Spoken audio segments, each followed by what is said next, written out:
It's always there for us, even after coming off a beautiful holiday weekend, even after Gamecock baseball will surprisingly remain at home for the NCAA Tournament Regional.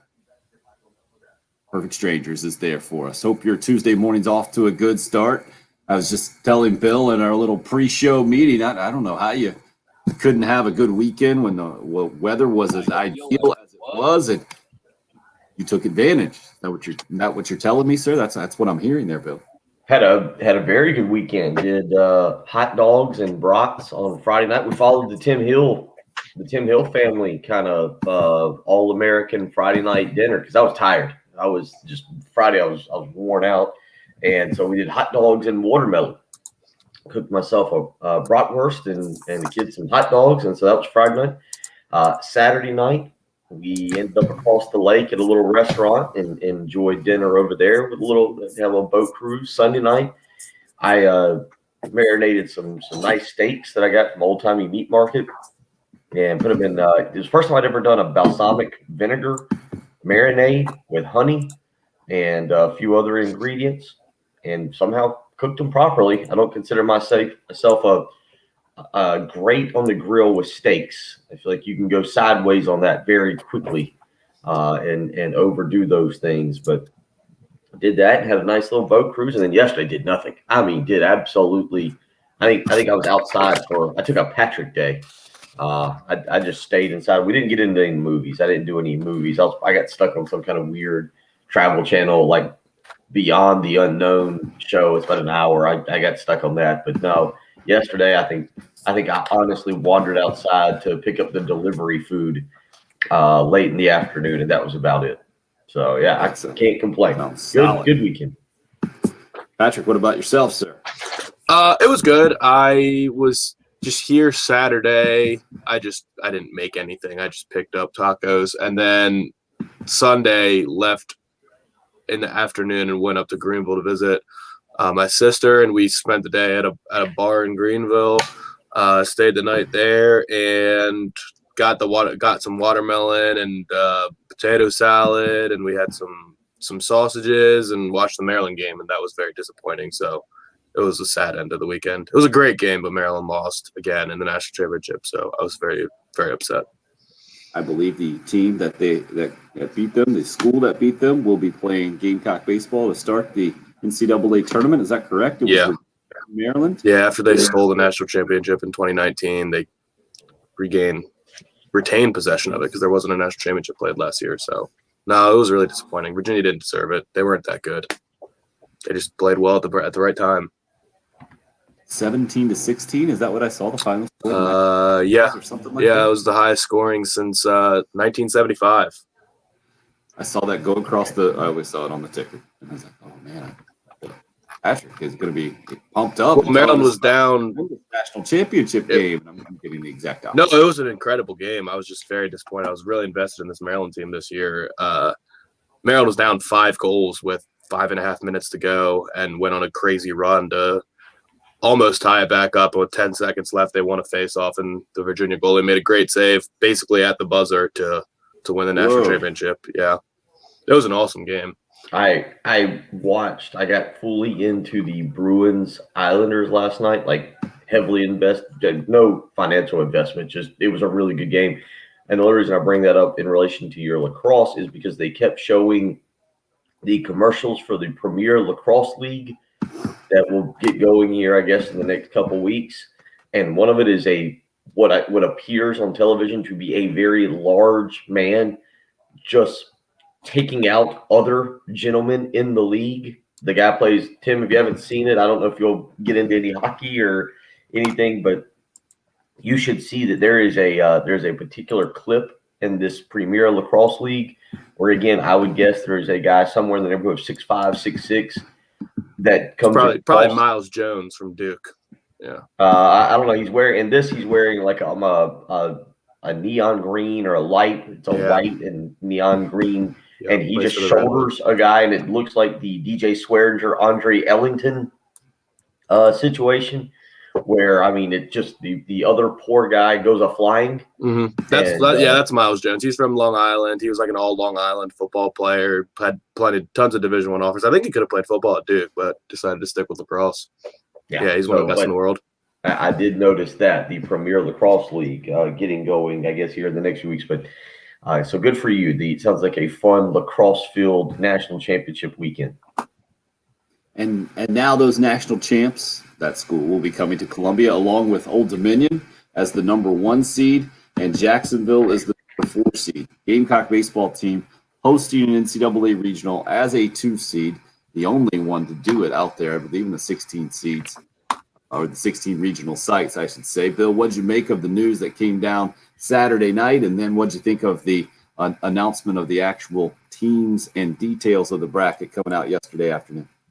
Well, give credit to D1 Baseball, who had been we had used them a couple times on our broadcast here, and they were the one that started calling this thing, I guess, a week ago. Tim, does that seem right? When they started saying South Carolina would be the host and Old Dominion would be the 1 seed, and I think we didn't know what to make of that. I think it's a great scenario. Maybe it puts a little bit more pressure on Mark Kingston and South Carolina to get out of a regional now. I think because if you look at it, you compare the teams that are coming here to the teams that South Carolina's had to face over the last 5 weekends.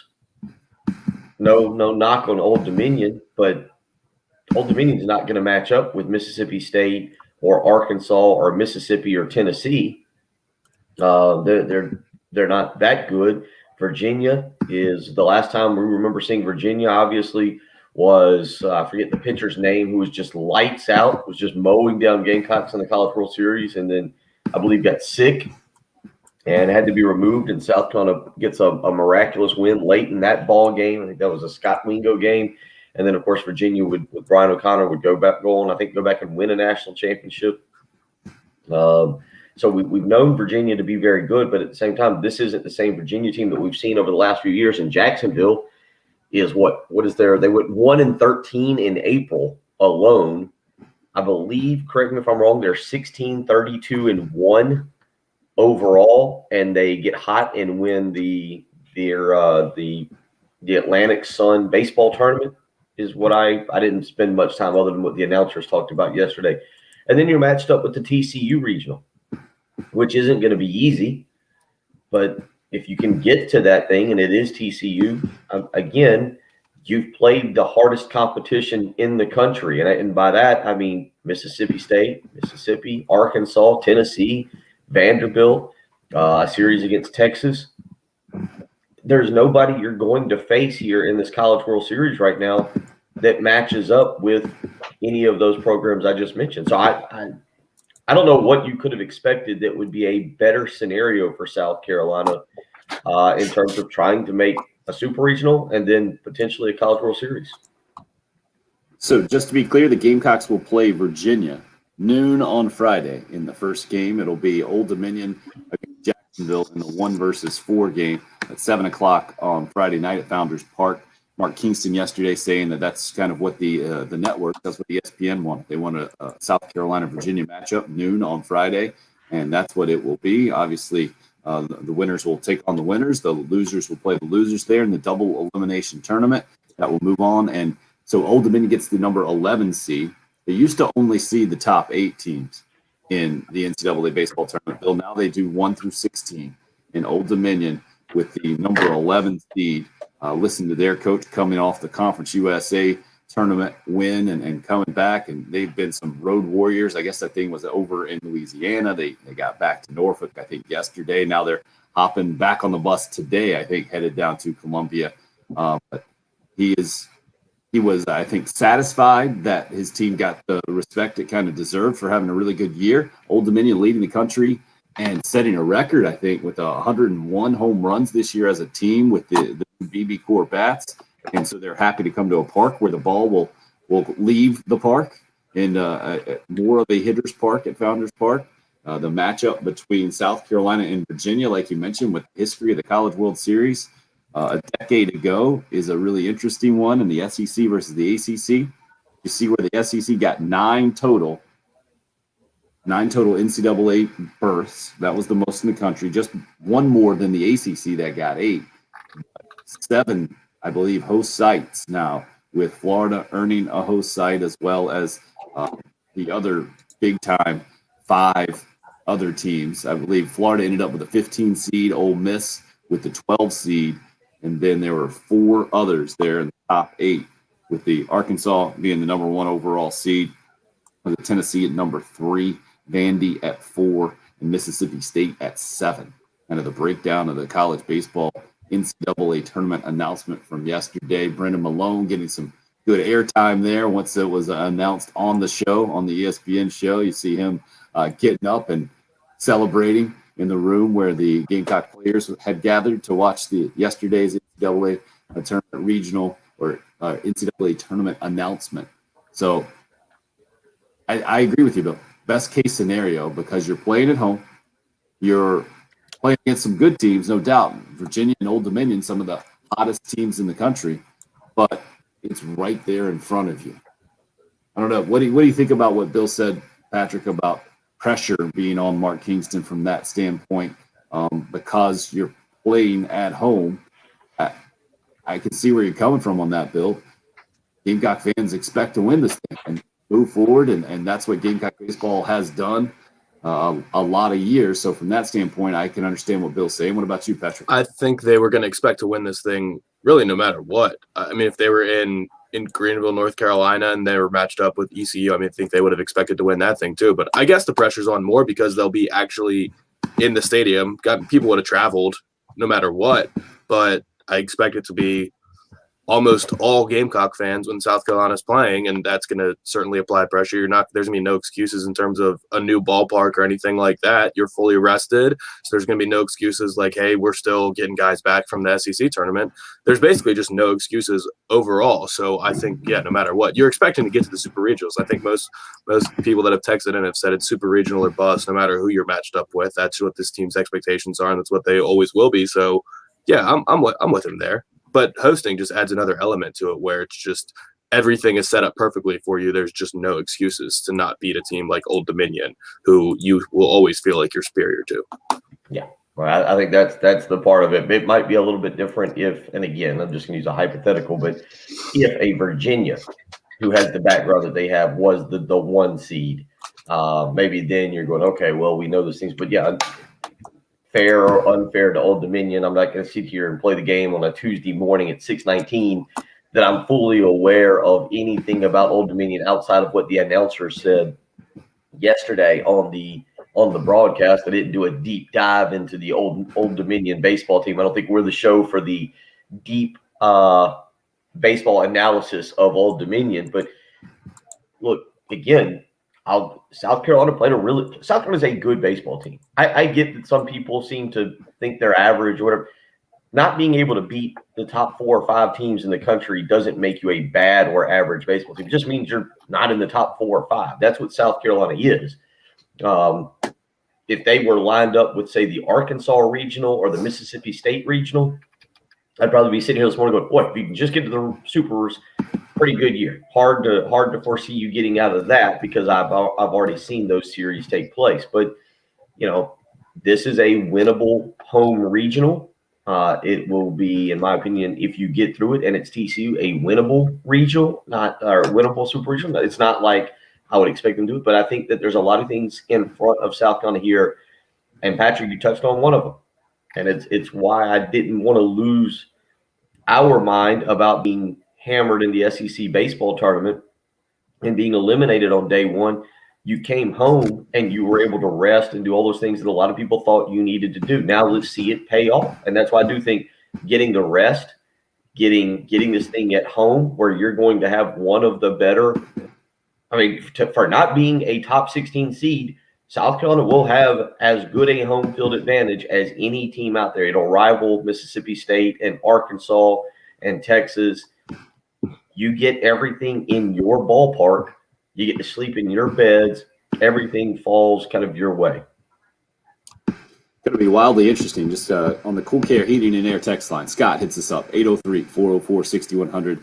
Is Malone healthy? He asks. Look, healthy doing whatever that move is called across basically the stage yesterday on the broadcast, on the ESPN broadcast, and the announcement of the NCAA tournament.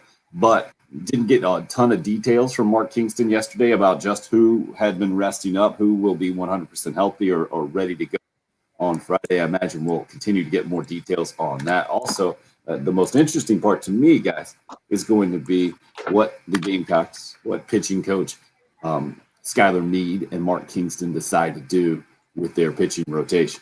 Because yesterday, again, with his comments, and we'll play some of them as we continue on throughout the morning, Mark Kingston saying that it will be some combination of the starters that have been starting towards the end of the season. He didn't really give anything away as far as Brandon Jordan.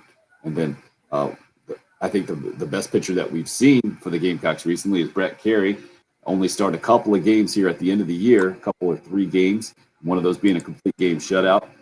Who he decides to go with on Friday, who he saves for Saturday, and what the Gamecocks do from there. Because I think the national perception is, I think I saw this from Kendall Rogers, one of the national college baseball writers, is that the Gamecocks have the arms to go to Omaha. I understand Carolina fans specifically might not see it that way compared to some previous national championship runs and the perennial powerhouse program that South Carolina has been and not quite there this year, losing to the top-notch opponents. But that's the national perception, I think. The Gamecocks, from a pitching perspective, have what it takes to make a run to the College World Series. Will be wildly interesting to me to see how they set things up. Bill, if you had to make a guess right now, who does Carolina go with game 1 and game number 2 as starting pitchers? Well, I don't know if I guess the guess is irrelevant. To me, it's a no-brainer. You go with Brett Carey. You got to win game 1. You got to win game 1. I still don't think that – I don't know if this team's confidence level is that to the point that you can save, to me, who is now your ace, and run him out there in game 2. You don't put yourself in an 0-1 hole. Like I said, the pressure to me is if you're Old Dominion – I feel like you love this series because you're not at home. Even though you're the 1 seed and you're the national seed, there's the pressure for you not having your fan base here that can be a little suffocating is not on you. South Carolina, to me, getting the fan base here can be both a great thing and a bad thing. And I think falling behind 0-1 in this tournament would be the wrong thing. I think you got to go with Brett Carey, and then you got, look, Brandon Jordan's fine. Thomas Farr needs some run support. I know he struggled on Friday nights, but I think you've got the guys behind him that can carry you through the regional. But to me, you play to win game 1 without any questions, and that to me is throwing Brett Carey. What would the argument be? You save him for the number 1 seed? Yeah. Well, how it's going to go down, I know we're looking at it kind of from the zoomed out view, right? Who's your best pitcher in the whole thing? Mark Kingston said, well, we're going to go with matchups and which pitchers match up better. If what Brett Carey does, and I'm mixing it up a little bit, keeping guys off balance, matches up better with a home run hitting lineup of Old Dominion, who you think you're going to get in game number 2, as opposed to what Virginia has done, which I saw them hit 7 home runs against Notre Dame or something in the ACC tournament, so it's not like they can't hit home runs either. But they just see the specific matchups for one team or another. Yeah, I'm with you, Bill. I don't like that. I don't like that, and I'm not. It's funny. We've listened to, in particular, Steve Spurrier and Will Muschamp, 2 different kind of coaching philosophies. We've heard Perry Orth on our show talk about it, taking the fight to the opposition as opposed to looking for the better matchup and trying to pick and choose. Steve Spurrier would basically say, this is who we are and what we do. This is our team, and if you can stop us, you stop us. And I remember Perry Orth saying, Kurt Roper, Will Muschamp, they'd look around and say, well, we can't throw to that side of the field because they got a really good defensive back and he's going to cover our guy. We better change and adjust our strategy. I think you go with your guy. And I think you go with your guy. And in this scenario, I do think, for the record, I don't feel like we're talking about 2 of the bums that you're running out there. I think Thomas Farr and Brandon Jordan are very good pitchers that can hold their own. This is more of a debate on who's your top pitcher and who you're running out there. And I go with Brett Carey, and I say you get that game 1 victory, and you tell Virginia or Old Dominion. Hey, this is who we are, and if you beat us, you beat us. I agree with where you're going with that. Interested in hearing your opinion out there. 803-404-6100 is the number into the program. Holiday weekend, obviously, it should go without saying, but needs to be said as well. Memorial Day, everything that we have in this country and the freedoms that we're given and the opportunity that we have just to come in here and talk about sports, and certainly appreciate all the sacrifices made for us in our country to be able to be in this situation. I think a newfound appreciation from the sports perspective as we sit here today. Saw a picture on social media of Charlotte Motor Speedway in 2020 and then Charlotte Motor Speedway in 2021. Empty last year, and then this year filled with fans in the stands, and Jen Jensen celebrating in her specific way, being back at the Indy 500 over the weekend and making the trip back. So she's off this morning. Patrick helping to fill in for her. She'll be back tomorrow to tell us all about that. Plenty. You know why she took the day off, right? Pick another winner in NASCAR. I picked another winner. Oh, man. By the way, according to the way that I was informed of this yesterday, it may be time to start an early morning, Monday morning segment that informs me who the winner is, because I was pretty shocked to discover that I had Kyle Larson yesterday. Makes it even worse. Just even worse. Again, 803-404-6100 if you would like to join. You can also check us out, YouTube, Facebook Live, on Twitter. The video stream is rolling as well, sponsored by Beaufort Lending at 1075 The Game, the Twitter handle where you can follow the video stream. Glad you're a part of the show. What a great Tuesday. It's the early game. It's 1075 The Game.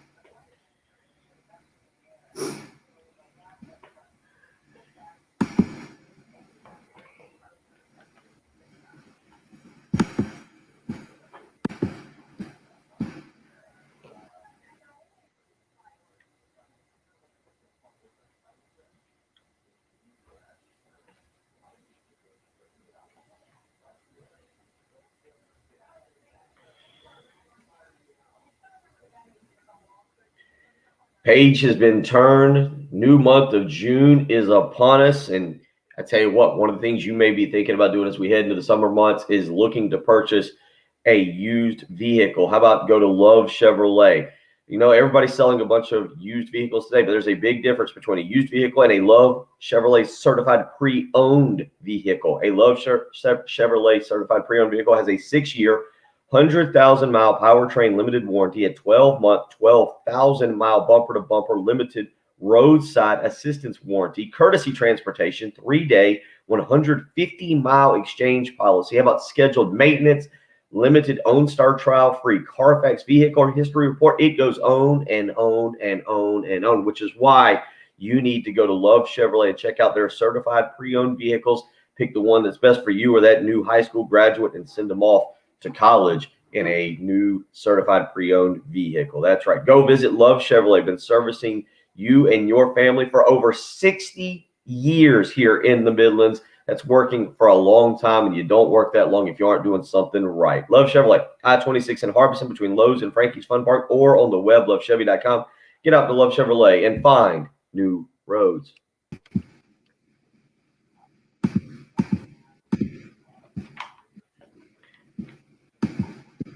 That's right, Anthony. Another winner for the Gunner. Welcome back. Welcome back in the weekend. How about that Kyle Larson? So good, I didn't even know I had it. I did think that one of us picked him to win, though. I just wasn't sure who. It's hard to stop a train. Oh.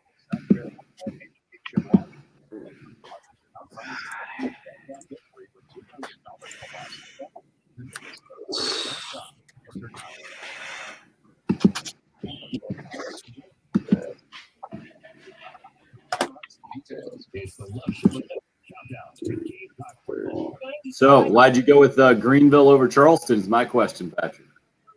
I had to go to Greenville. My only thought was, do I want to go and drive to Charleston in the morning from Greenville? and that was 3 hours, and then another 2 hours back, and I just didn't want to do all of it. I was locked into Greenville for at least one day, no matter what, though. Good times? Yeah, it was good. This place, Gather Greenville, is just a cool little like outdoor place with a bunch of different vendors. So I've been there the last couple of times I've been there. Is it downtown? Yeah, it's right by Fleur Field. Like Nice. less than 50 yards from there. And then I wouldn't have been able to watch any of the games. I just wanted to hang at my house on Saturday, so I didn't have to be tired doing anything else. So Saturday I just didn't do anything.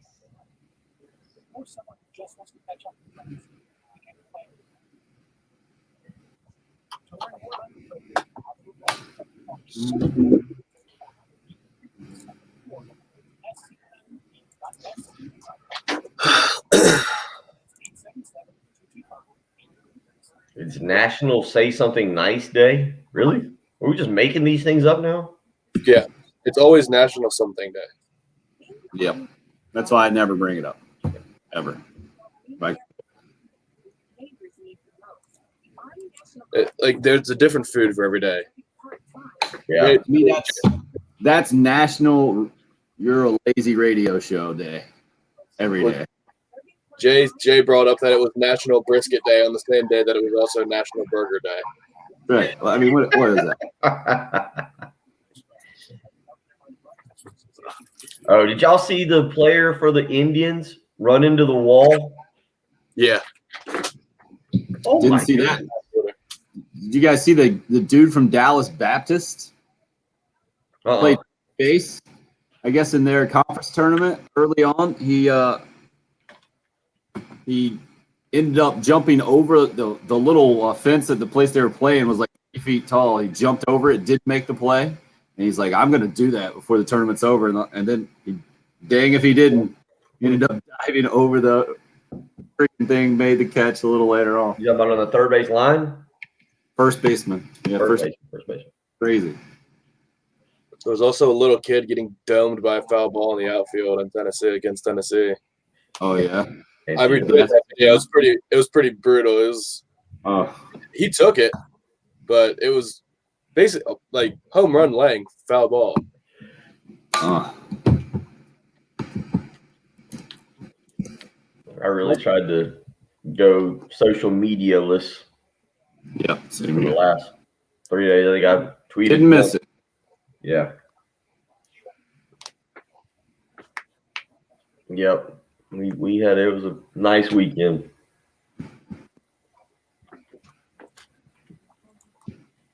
Got Austin out on the tube. That lasted for all of about 6 minutes. And then made an entertaining time when Ansley's trying to ride in a 2-person tube with 1 person in it. So if it went outside the weight, that air would get up underneath the other side where some weight should have been. And you just see it go flipping across the water. She had fun, though. She had a blast.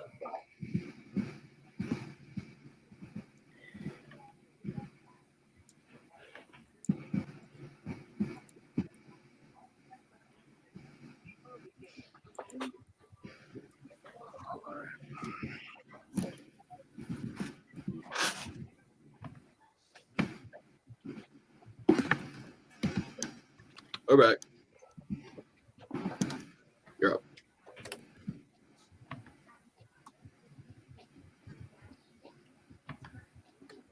Welcome to Tuesday. Glad you're part of the program here. Gamecock Baseball hosting an NCAA regional, doing it as a 2-seed, Old Dominion. Looking at RPI right now just to set all these numbers. So 3 teams come to Columbia in the top 39. Virginia is 39th in the RPI. They're the number 3 seed who the Gamecocks will match up with in a 2-3 game Friday at noon. Carolina ends up number 18 at the end of the conference tournament season, I guess the post regular season, 33-21. number 18 overall. They had ended up dropping 4 spots in the most recent RPI rankings there. And the number 1 overall seed coming, or the number 1 seed coming to Carolina, 7 is what Old Dominion ends up with. 42-14 is their record. Arkansas gets the number 1 overall seed and is number 1 from an RPI standpoint. Vanderbilt in the number 2 in the RPI. They end up with the number 4 overall seed. Tennessee, the number 3 overall seed right there. Interestingly enough, TCU, which is the super regional that the Gamecocks match up with, they got the number 6 overall seed and end up number 4 overall from an RPI perspective from what I'm looking at right now. We got the question in on the Cool Care Heating and Air text line. If Carolina wins its NCAA regional and TCU loses theirs, would the Gamecocks host a super regional round? And originally I had thought, I know the NCAA was approaching it from a COVID perspective, that they were going to kind of preset the super regional site. But as I understand it now, that is not the case, that it's automatically these top 8 teams that are going to host that super regional round. As I understand it, once the become clear next week at this time pretty much is when they'll announce the super regional site. So as I understand it, Bill, the Gamecocks still have the possibility to host a super regional round because they are one of the regional hosts. Only one of these 16 sites can host the super regional round. So you theoretically could get 2 teams that didn't host in their first round, both winning and matching up and playing in basically a neutral site. But that wouldn't be the case for the Gamecocks here. If they end up winning theirs, TCU loses theirs, they would have just as much right to host, or they would have the right to host that super regional round. The team that goes through the TCU regional and wins it, presumably on the road, would not have that right. Yeah, I think the question becomes, let's say if an Old Dominion or Virginia wins this thing and TCU does not win theirs, then are we getting baseball in 2 weekends here at Founders Park? Yeah. I feel like some of because there's been so many changes, and not that I want to go down the road, but again, last night I'm watching 2 different scenarios play out in hockey at a Game 7, Montreal and Toronto, where they allowed 500 frontline workers into the Toronto stadium last night. There was still basically no crowd. It was 500 people there, but not enough to push Toronto across the finish line there as they blow a 3-1 lead. Then you flip over to the other channel, and it's hockey, and it's Boston and New York, the Islanders, and there's, I don't know, 15, 16,000 there in TD Garden in Boston's arena, and they're going nuts. I mean, they're banging on the glass. It was a wild scene there as Boston rallied to tie it, send it to overtime, and then New York gets the victory.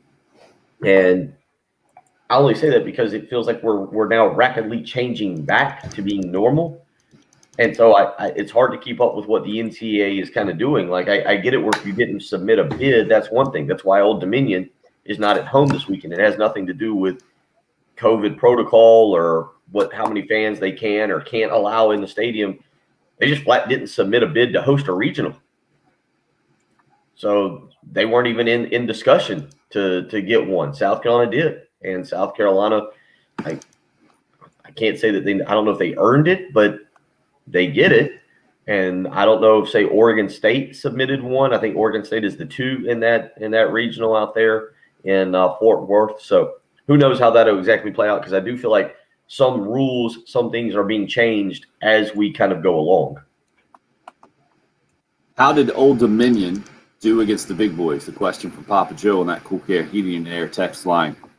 As I'm looking at the RPI, they break it down into quadrant 1, 2, 3, and 4, kind of like you do. And we talk about that most from a college basketball perspective. I'm a little surprised here that Old Dominion has as many games as they do in a quadrant 1 breakdown. 20 games overall for Old Dominion out of their 56 quadrant 1, and 14-6 record. So really good. I compare that one to East Carolina, and East Carolina only has 8 on their resume from a quadrant 1 perspective. I believe, listening to the Old Dominion coach talk yesterday, that Conference USA ended up coming in 5th in kind of the the RPI rankings from a conference standpoint overall, which is why you have so many games up there. Just for comparison's sake, Bill, the Gamecocks have 29 total games against Quadrant 1 opponents where they've won 11 of them. Yeah, I'd be interested to know who the other ones are. I scrolled through Old Dominion's schedule quickly, and I believe I arrived at a 8-4 record against teams that were ranked at the time of their game. 12 games against ranked opponents.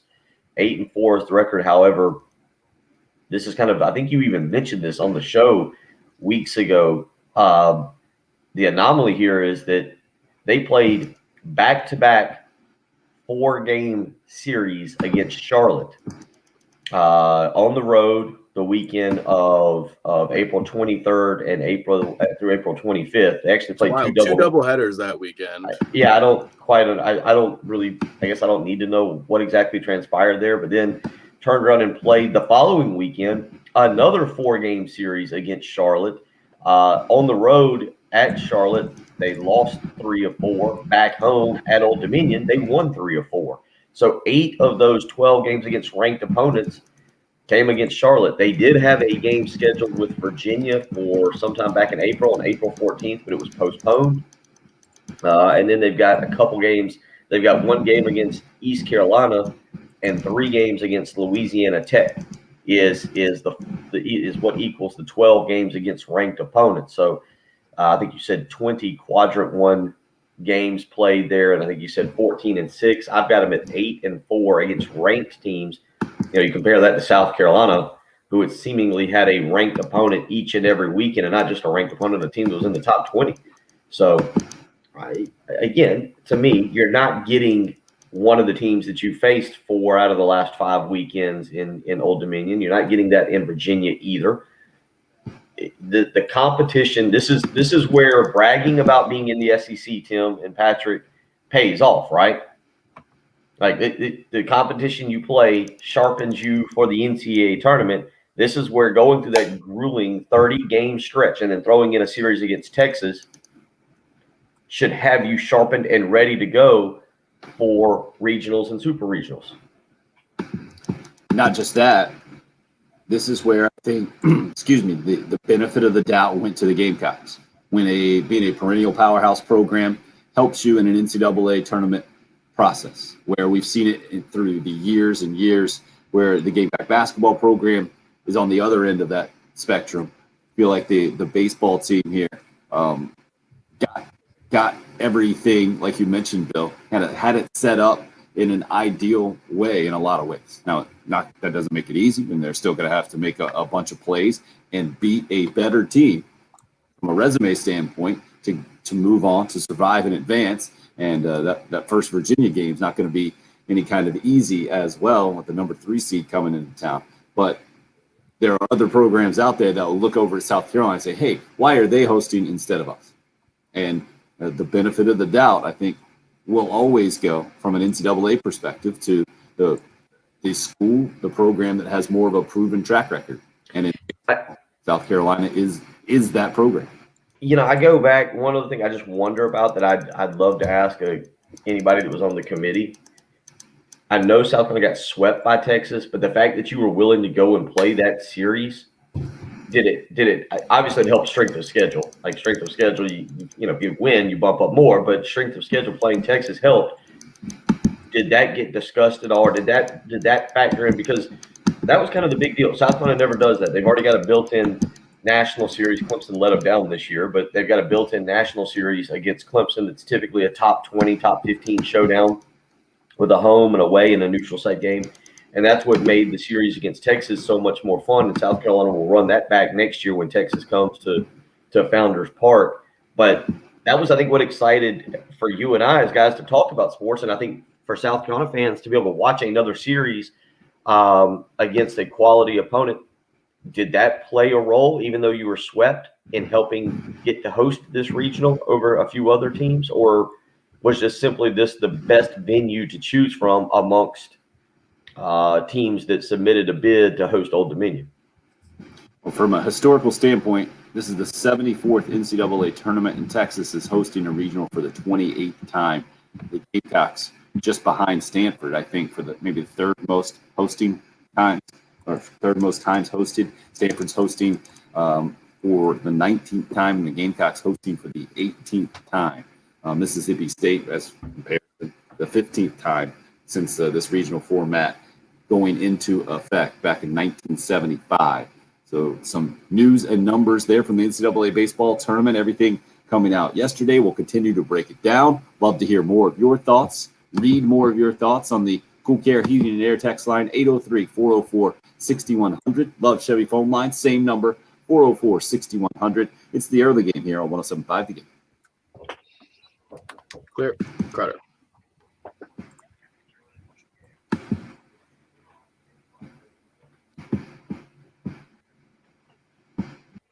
It was a big Memorial Day weekend. Probably maybe some cooking out took place, maybe heading out on the lake. I'm sure there was other things that maybe you and your family got involved in. One of them could have been doing a little bit of house shopping. Maybe you're looking to buy that dream home because the interest rates are still low. Now is the time to do it. The question would be, do you know what you're pre-approved for? If not, you need to call the mortgage guru today. That's the first thing you should do.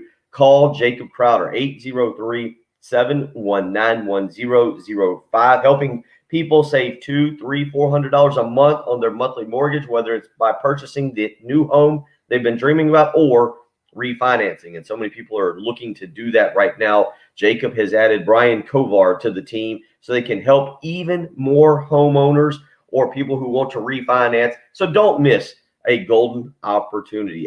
803-719-1005. You can email them the letter J, Crowder, CROWDER at firstpalmetto.com. Again, now's the time to do it. Get in touch with Jacob today, see what you're approved for, find out how much you can go out and spend, what the monthly payments will be, and then make that big purchase. 803-719-1005. He's the mortgage guru, Jacob Crowder, with First Palmetto Bank.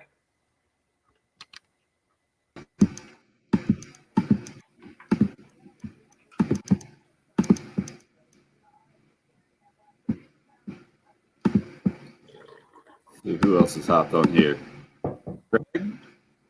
Buenos dias. Good morning. LeVar, morning. Yeah, Travis, absolutely. An outside possibility to host the Super Regionals because it was an option, huh? On the ticket forums.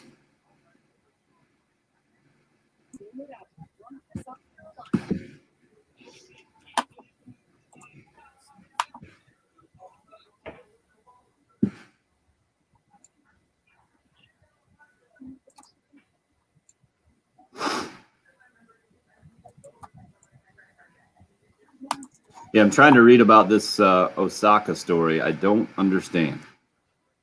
Which She part? just got some mental depression and stuff. But the point is she skipped and I'm not saying that lightly, but she skipped a media. Well, she said she wasn't going to do it. She's like, Yeah. yeah, I'm not doing media. And they were like, all right, well, you can't play the tournament if you don't do media.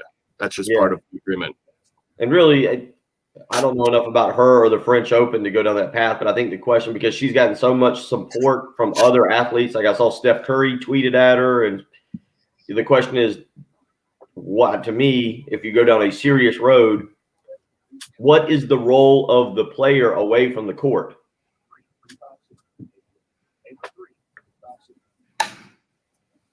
I don't know, but she's very popular. Like, she's got a huge social media following. She's like young and plays into social media. Like, people want to hear from her. Media is just, I mean, it's what you have to do. If you're a quarterback of an NFL team, you've got to do media every week. If you're a head coach, you got to do media every week. Unfortunately, you just have media obligations. Yeah, I think that's where. Yeah, this seems like just all national shows will be talking about this, I'm sure. So I don't see the need to get into it from our perspective today. Amy Lawrence was talking about it when I came in this morning.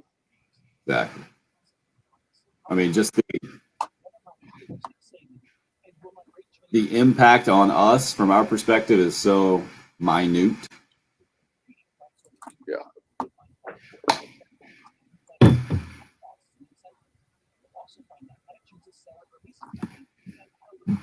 Yeah, and guess DM, I would tell you, it doesn't matter whether they earned it or not. They're hosting. That's just where it is. They're going to be the host. So whether they earned it or deserve it, whatever it is, you can get mad at the Ncaa selection committee. I'm sure there's an address you can write a letter to or an email. It wasn't every series, man. They did Florida. But it doesn't matter whether they deserved it or earned it. That's how the cookie has crumbled. And the geese are back. Good Lord, these geese have grown. And we're back. We're back. Patrick, did you get my email about the Kingston sound? Yeah, I have them all. Will you play a dealer's choice here coming back? Yeah. Thank you.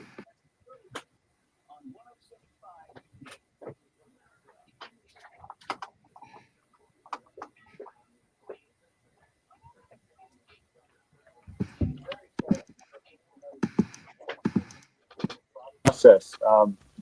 You want to get to Omaha. You want to win national championships. That's what we all want to do here. So this is another thing you need to do to try to make sure you're moving in that direction. So I just think it continues to show the proper progress, that the process is in 5 up.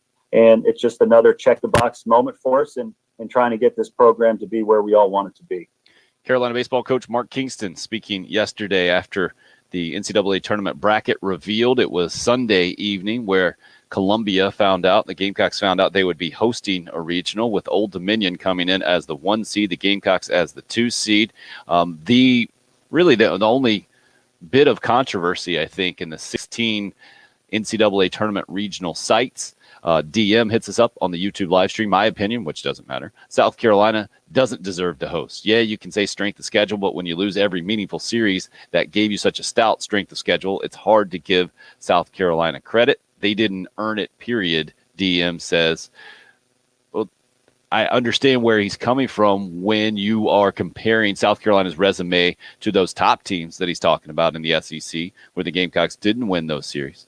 But that's not the case with the NCAA tournament committee. They had to figure out, all right, where do you take Old Dominion, a team that deserves to be a number 1 seed, but didn't even submit a bid. As I understand it, they couldn't even host their conference tournament. I think this is just from maybe a facility standpoint. They just simply don't have them, I guess, from the baseball perspective.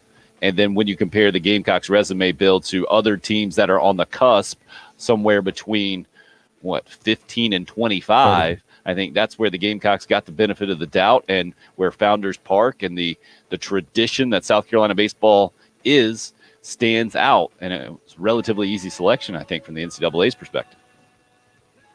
15. Like I said, that's what the selection committee went with, whether they deserved it or not. I didn't think they did, but it doesn't matter. It's irrelevant. They're going to host.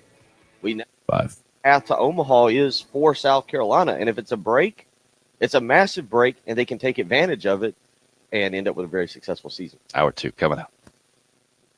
WNKT FM, we're Columbia, 107.5, The Game.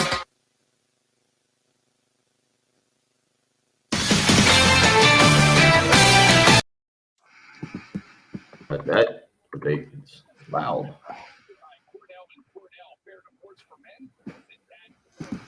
Yep, that is what it is this time of year, Kyle. Tennessee fans, what are they upset about? Who's coming to Knoxville? Which one? Up there. Duke, Liberty, and Wright State.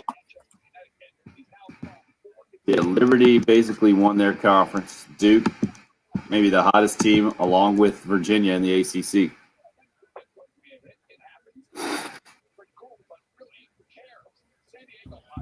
Wait, what was that? Who's going to Knoxville? Duke and Liberty.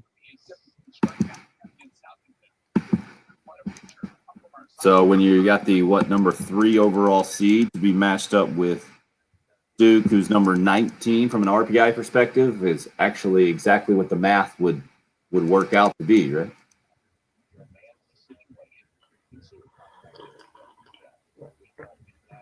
Let's see where Liberty is. Way down, 36 from the RPI.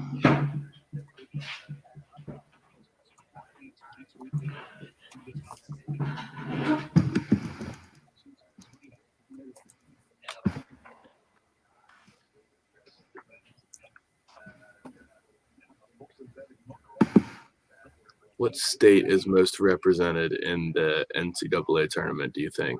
Let's guess before we look at it. I would guess Texas. Yeah, because like you got Texas, TCU, Dallas Baptist. Texas Tech. Is Texas Tech in it? Okay, that's 4. But Rice stinks this year. They're not in it. Trying to think who else might have gotten in from Texas, and nobody's popping. Houston, Baylor. I'm just throwing out. I don't think either one of those teams made. Yeah, I don't think so. I'm just maybe Houston. I don't think they did. But Looks like only 3. Only Texas, Texas Tech, Dallas Baptist. Yeah, TCU's definitely in it. Because TCU, yeah. TCU, Texas Tech, Texas, and Dallas Baptist. Let's see. Those 4. That's it. 5 So Florida. What was the 5th there? For the state of Florida? No, from Texas. So 5 No, in Florida is what you. Yeah, that's what I counted. 2, 3. I'm counting California. 4.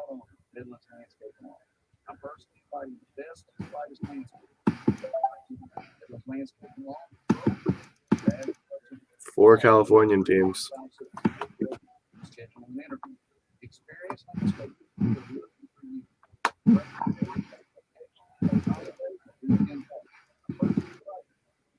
Where's Ryder? Up north, I think. Illinois, I believe. Really? I feel like I would have guessed New York.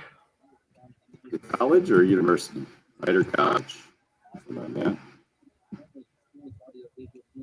Oh, New Jersey. You were closer, Bill.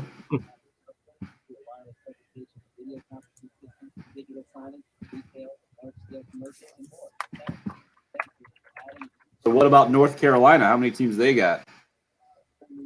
Let's see. Carolina hosting North Carolina State, or did North Carolina even make it? I think they did. Yeah, they made it. East Carolina, Campbell. North Carolina and Duke. 5 is Duke, right? Yeah. Charlotte. 6. So it's North Carolina, huh? Whoa. Yeah.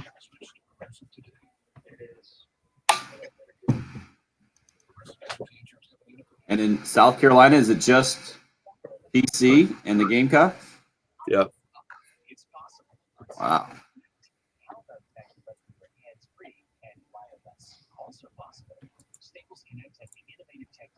Sanford's in Alabama. Yeah. Samford's in Birmingham, yeah.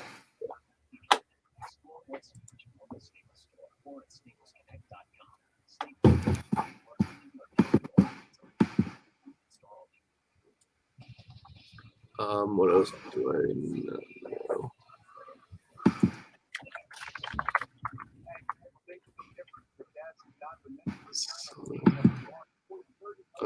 Why would this guy do this? Air diver Who's Luke this guy? Aikens breaks the world record by jumping from 7,620 meters without a parachute.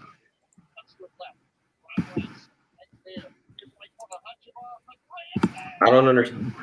Like,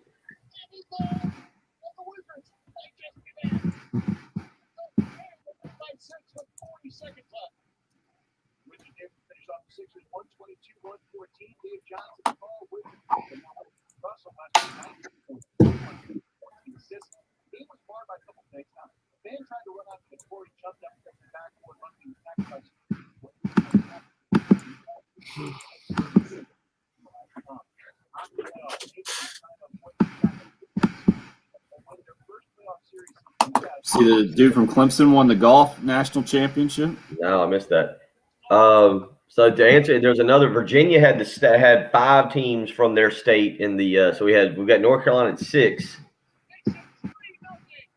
Six from North Carolina. Virginia had VCU, Virginia, Old Dominion, Norfolk State, and Liberty, the most ever from Virginia in a baseball bracket. Wow. So this is probably the most parity there's been, I would imagine. When North Carolina and Virginia have more teams in the state of Texas. Crazy.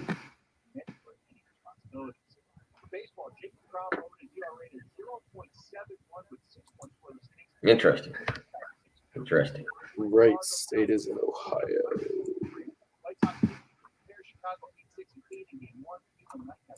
Trey's asking which direction that wreck was on 26. Eastbound. There you go, Trey. Eastbound. Yes. After Sunset Boulevard. 73 yesterday. Kokrak only had to shoot par to win it. Went over maybe. Par. On Sunday. And doing it right in front of his home crowd, basically, at Fort Worth.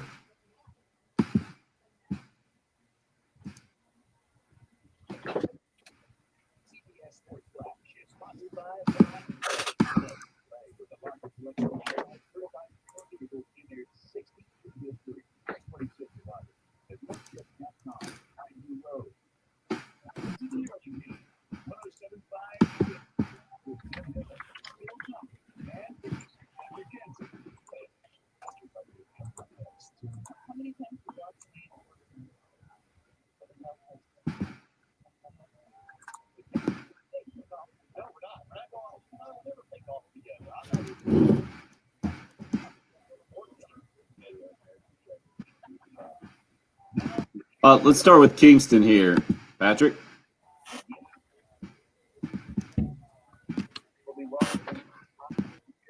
Columbia.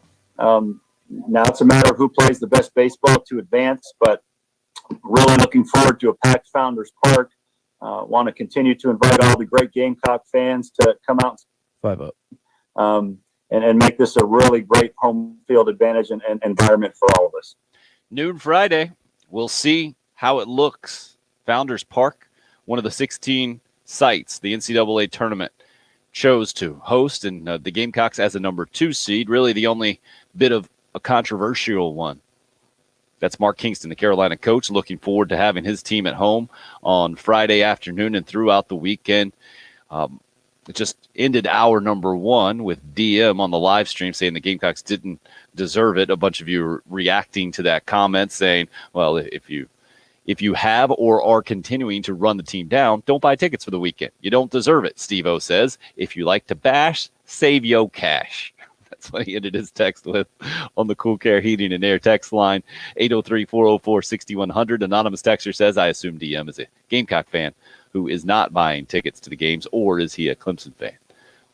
Again, if you look across the country, Bill, we talked about the possibility of this, and who was it? Who deserves the credit there? Was it Baseball America that predicted that's how this thing was going to go down?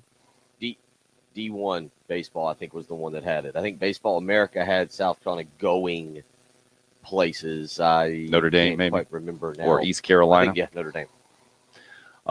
So this wasn't out of the realm of possibility. It wasn't a shock by any stretch of the imagination. It was just part of the unique situation that Old Dominion was in, having not submitted a bid to host an NCAA regional, despite a tremendous season and certainly earning a number 1 overall seed. Number 7 in the RPI, 42-14. Just did it again this weekend and winning a Conference USA tournament on the road at Louisiana Tech, another pretty good team this year from that conference. And Conference USA, I think, finishing 5th overall as far as the power rankings from a conference standpoint. Louisiana Tech, as I'm looking now, number 24 overall RPI. Bill, I'm just thankful to have postseason baseball back in Columbia, back at Founders Park, to have seen it through the decades in so many different ways, and the runs to Omaha in the College World Series, the 3 straight runs, both 02, 03, and 04, and then 2010 through 2012 that ended up with the national championships and playing for a 3rd in a row. It makes the summer of sports in our town so much better when you get postseason baseball. And the environment at Founders Park, the environment before that at Sarge Fry Field, it's hard to, I think, capture on television. It's not quite the same. TV can't justify it. I mean, it still looks really good. Don't get me wrong. I'll always have the images of Matt Price taking the mound and those runs in the postseason where the crowd is behind him, and it just becomes really difficult, even for a massively talented UConn team back in the day led by George Springer to come in and win those games when South Carolina kind of has that built-in home field advantage and the crowd is behind the program. We haven't seen it in a while. Was it been 5 years since the Gamecocks have hosted a regional game? Kind of hard to believe this stretch. And now we'll get to see it this weekend. Now, to what degree we get to see it, right? How much the home crowd even shows up to begin with, because we're still in this kind of post-COVID world where 100% capacity just became a reality, even the possibility a couple of weeks ago. And then what we've seen from this specific team, and listening to Old Dominion's coach talk yesterday, he talked about the consistency of his team. That's a kind of a big difference from what we've seen from the South Carolina team, which has been really, really good at times, and then has gone through stretches of not being able to win series, and obviously has played some really good teams for sure, and not being able to knock off a lot of those teams. But now, how does that set them up as being battle tested, and any kind of coaching cliche you want to throw out there? That's kind of how I see it, Bill, heading into this weekend for Gamecock baseball. Yeah, and I know you hate this kind of stuff, but I'm just looking ahead as well. Being at home, look, it's an advantage that I didn't expect South Carolina to have, but they're going to get. As of right now on Friday, 50% chance of rain. Saturday, 40%. Sunday, it's down to 30%. You got to think, if there's starts and stops, being at home. Now, I'm going to assume that if South Carolina and Old Dominion, I think this is the way it works, South Carolina would not get their home dugout on Saturday if they matched up. Somebody can correct me on that. Is that because I asked Jay and Tommy about that the other day? I just thought that part of it would be so weird. Like, why does that part really matter? Yeah, the higher seed always gets the home dugout. That's just the way the NCAA tournament has written. Yeah, I don't know. Is it they get the home dugout, or they just get the last at bat? No, they're the home team, and they get the home dugout. You're right, because it's been so long since South Carolina hosted, and I remember some situations in which teams would flip flop. One team was the home game for one game, next game you weren't the home team, and I couldn't remember if they changed dugouts or not. But I'll go back to this. You look at the potential forecast for rain, and again, South Carolina being at home, being able to use their own facilities, maybe take advantage of being able to sleep in their dorms or their apartments. There's a lot here that is big for South Carolina. You are right. The fans, I expect a good turnout. Now, what I believe Mark Kingston and John Whittle said yesterday in regards to South Carolina playing the noon game, South Carolina wanted the night game, but television and ESPN overruled and wanted the Gamecocks in Virginia at noon. It's, the temperature this weekend does not look to be insane, mid-80s. So you're probably actually catching a break on that from some baseball series, Tim, that I'm sure you've covered out there with the television camera that have been scorching hot during your time, and I've been out there for those. But it comes across as a huge break. Now you got to take advantage of it, and we'll see if they're able to do that Friday at noon. We'll see what the crowd looks like. I don't know if it impacts some people who maybe had yesterday off and have now discovered that the Gamecocks have a nooner who bought tickets, and it might now have become a 3-day work week for you, today, tomorrow, and Thursday, before heading down to the ball field for a full day of baseball on Friday. So I don't know how much that impacts. Maybe Virginia catches a break there, just given that maybe fans won't be able to pack Founders Park for that first game against Virginia, being that it's at noon and not at 7 o'clock. But a lot of things I think kind of break South Carolina's way. You're right. The last several weeks, certainly when you factor in the teams that they played, was very, very difficult. But that's, to me, part of being in the SEC. If you want to brag about being in the SEC and the competition, this is where it turns around and pays off. And we'll see how it shakes out. Again, what from a strategy standpoint, the direction that Gamecock baseball decides to go from the number one pitcher who they start on Friday against Virginia. Is it going to be Brett Carey? Is it going to be Brandon Jordan? Is it going to be Will Sanders?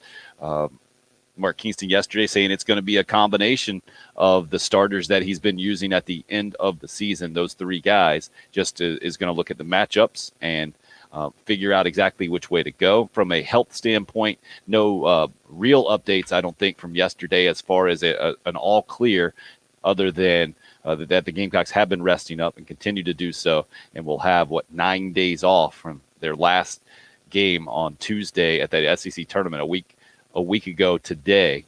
So plenty of time to heal up when you have a guy like George Khalil healing an oblique injury. The shortstop, Brendan Malone, looks like from yesterday's reaction at the NCAA tournament on that tournament selection show where he's the one up and dancing, looks like his hamstring might be feeling much better. But will he be the call at third base? Will they continue to go with Jeff Heinrich there? Another coaching decision to be made. Other nicks and bruises certainly kind of trying to heal up as well. I know Braylon Wimmer, another guy that was banged up towards the end. Josiah Seitler, not 100%. So we'll see what you get. A bunch of you continue to weigh in on the Cool Care Heating and Air text line. Anonymous texter, people who don't understand why South Carolina is hosting don't understand how it works this year. Charles says, it wasn't a good year for college baseball. Lots of teams with average records in the tournament. It's never good when 500 teams are rewarded. I'm guessing he's talking about maybe some of these smaller conference teams who ended up winning their conference tournament and making the NCAA tournament. In basketball, we love that, don't we? When the underdog, the little guy, ends up making the run.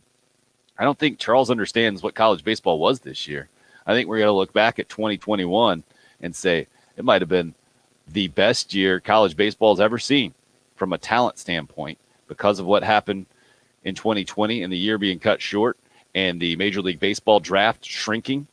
Most players, I think, that had the decision to make in typical years would have gone pro and gotten drafted and made some money, decided to come back, and a bit of a logjam from a talent standpoint for a lot of college baseball teams. And you saw it on display. I feel like from a South Carolina standpoint, you saw it on a display from a weekly basis, all the talent at the top of the SEC that ended up getting half of the top 8 national seeds, or 4 of the top 7, I guess is the way to go, with Arkansas at number 1, Tennessee and Vandy 3 and 4, and then Mississippi State number 7 overall.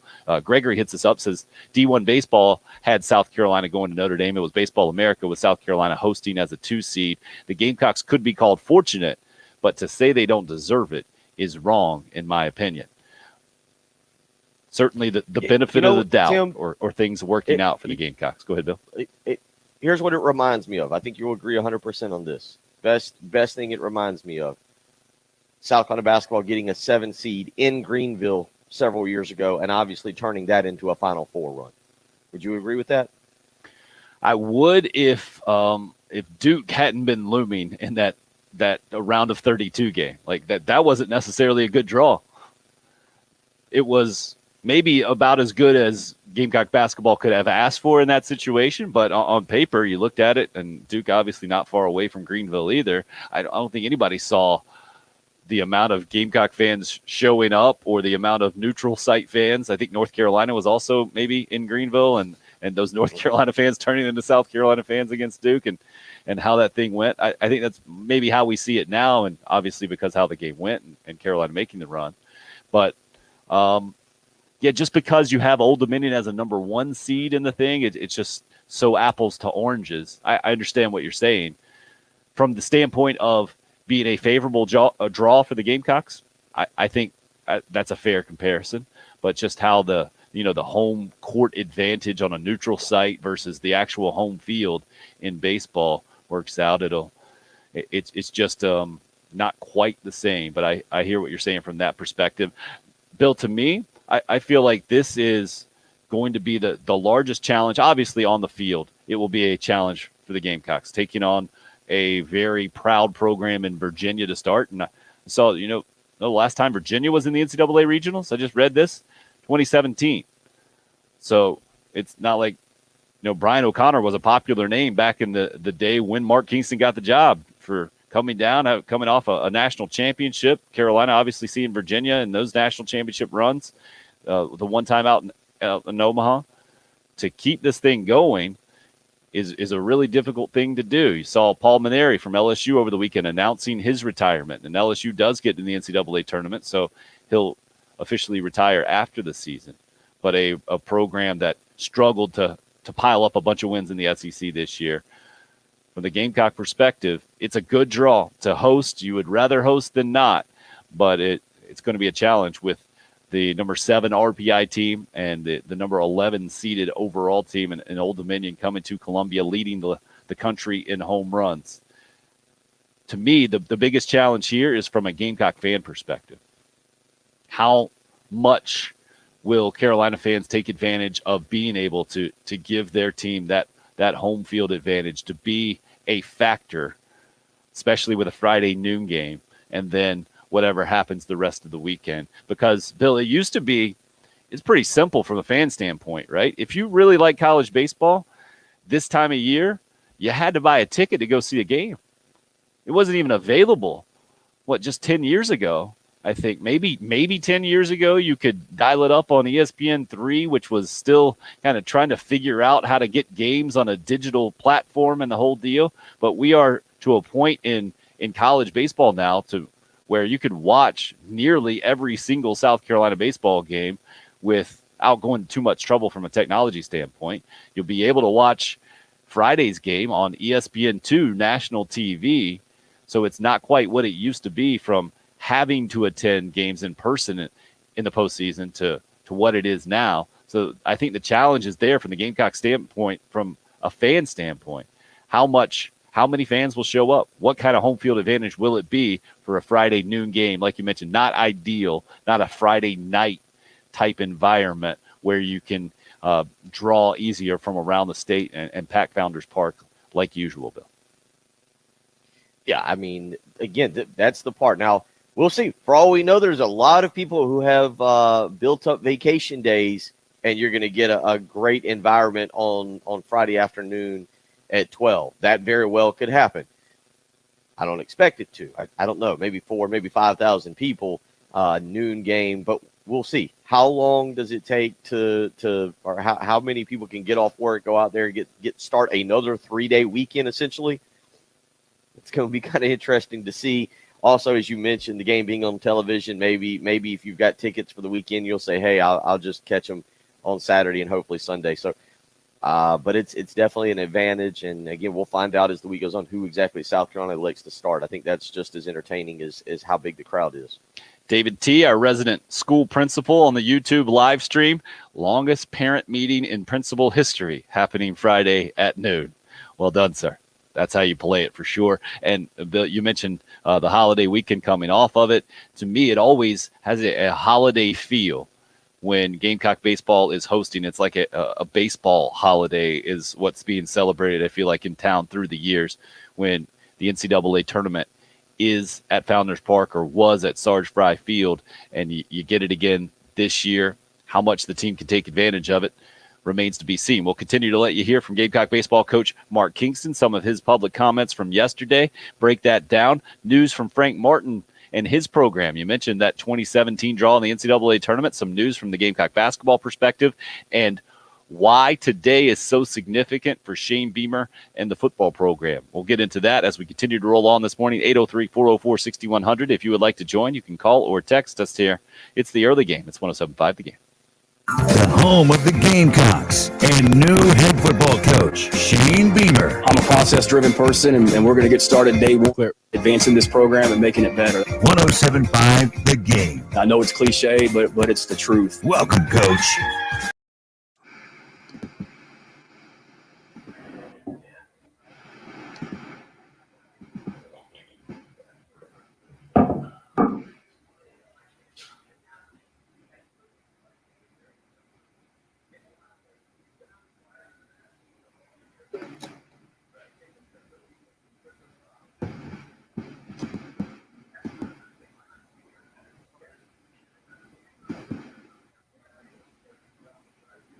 Got a picture of microwave bacon in on the text line. Fantastic.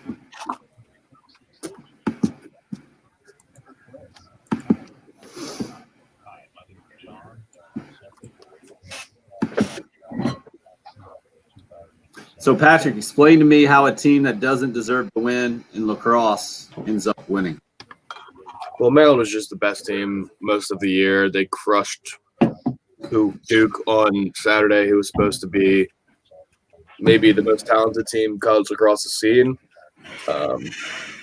Virginia had lost 4 games. They just played well at the right time.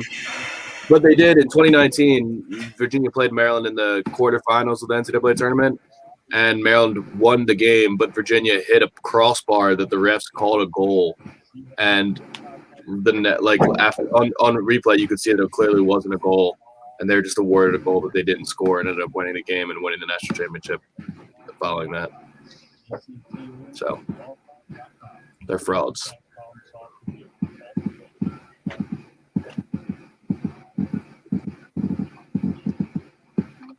All sounds very intense.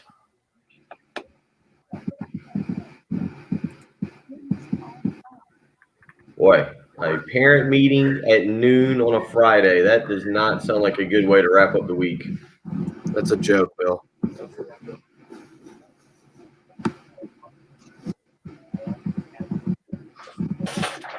Would you want to have a parent meeting on Friday at noon?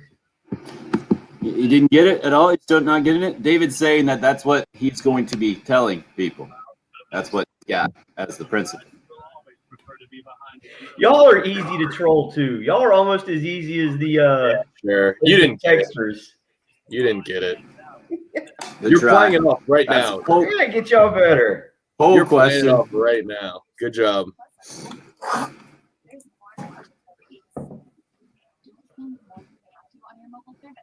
Door closed. Good call, David. Can't you just Top secret. don't you get days off too? You gotta have days off. Don't principals get some kind of vacation time? That I really This don't is know.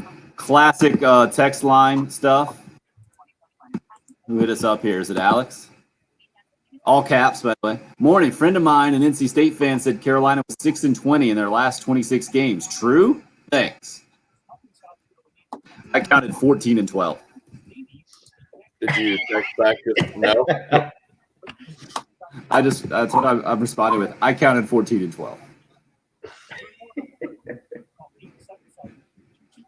Like, you took the time to text that. Why not? Just you can't look that up yourself? Or? He only texts in all caps. All right, I got no problem with that. If you're I do. good for him, holding out against the social norms. Easier to work. All right. Yeah.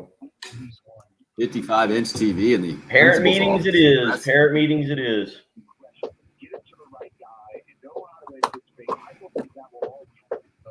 So we still need to take 2 more breaks like usual here, Patrick? Is that right? Got it. So it needs to be a relatively shorter segment here. And you got 0 res coming out of this one. Yep. Will you play another Kingston again coming in? Thank you.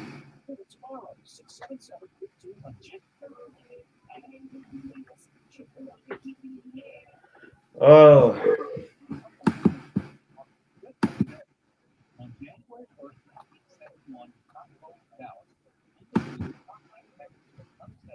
Meeting with the Kingston family.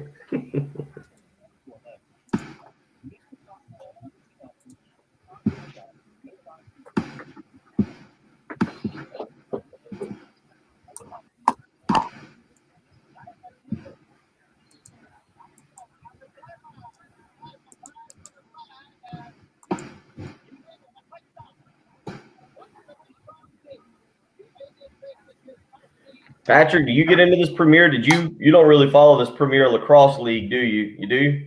No, I do. I mean, I don't care who wins or loses, but it's very entertaining lacrosse. It's the best players in the world. So I'm not invested in it like from a wins and loss standpoint, but I like watching it. Yeah. They were showing a bunch of commercials, and that hockey match last night was very intense. That was a very physical. So they would go from that to the lacrosse commercial, and Yeah, I think it's next weekend. Doesn't it start next weekend? I think that's something like it was. Yeah. Pretty sure it does. Yeah. No, I'll watch it for sure. Yeah, Canes Lightning tonight, 7:30. Morning, Chris. Oh, Bill will get on there for you. You went bratwursts, burgers and dogs yesterday. Keep it simple.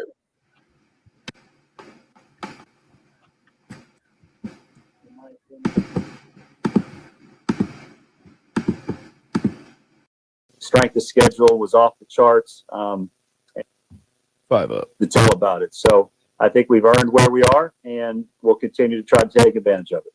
Carolina baseball coach Mark Kingston asked about his team and now hosting an NCAA tournament regional as a number 2 seed. Old Dominion coming in as the 1 seed. It'll be the Gamecocks against Virginia in their first round matchup on Friday at noon. We'll continue to discuss and break this thing down for sure, but Gamecock baseball not the only news of the day. What'd you make last night, Bill, of the news coming down that Frank Martin will be welcoming his son Brandon, who has played at USC Upstate for the last several years as a transfer into the program? Brandon Martin will be a walk-on with his dad joining him for, I believe it's going to be his final year of college basketball. That sound right to you? We got 2 years left of eligibility. I thought he had 2. Yeah, the COVID situation, it is, I think, difficult for everybody to break that down. But regardless, 1 year or 2 year, what'd you make of Frank welcoming his son to the program? I was a little surprised it didn't happen to begin with because of USC Upstate not necessarily facing a big-time schedule. And I don't know, I just always thought that was an interesting move for Brandon to make originally, coming from Cardinal Newman High School, going just up the road, and now he'll be coming back to Columbia. Yeah, I mean, he's going to be a walk-on. I don't think I think it's fine. People got all upset when what is it, Jackson Muschamp went to Georgia, and you know, but it's nothing against Brandon Martin. He's a walk-on. That's going to be what he's going to be. We'll see if he's ever able to impact the team. I think it's more interesting, though, just watching these kids, some of these kids. And, you know, Tim, for me, the only thing I can compare it to was growing up playing rec league sports for my father. And, you know, obviously my father was never a college coach. And I was never a college athlete, so that opportunity wasn't there. But you look at Buddy Boeheim, who's been up at Syracuse, I think, correct me if I'm wrong, Jim Boeheim's other son just transferred back into the program.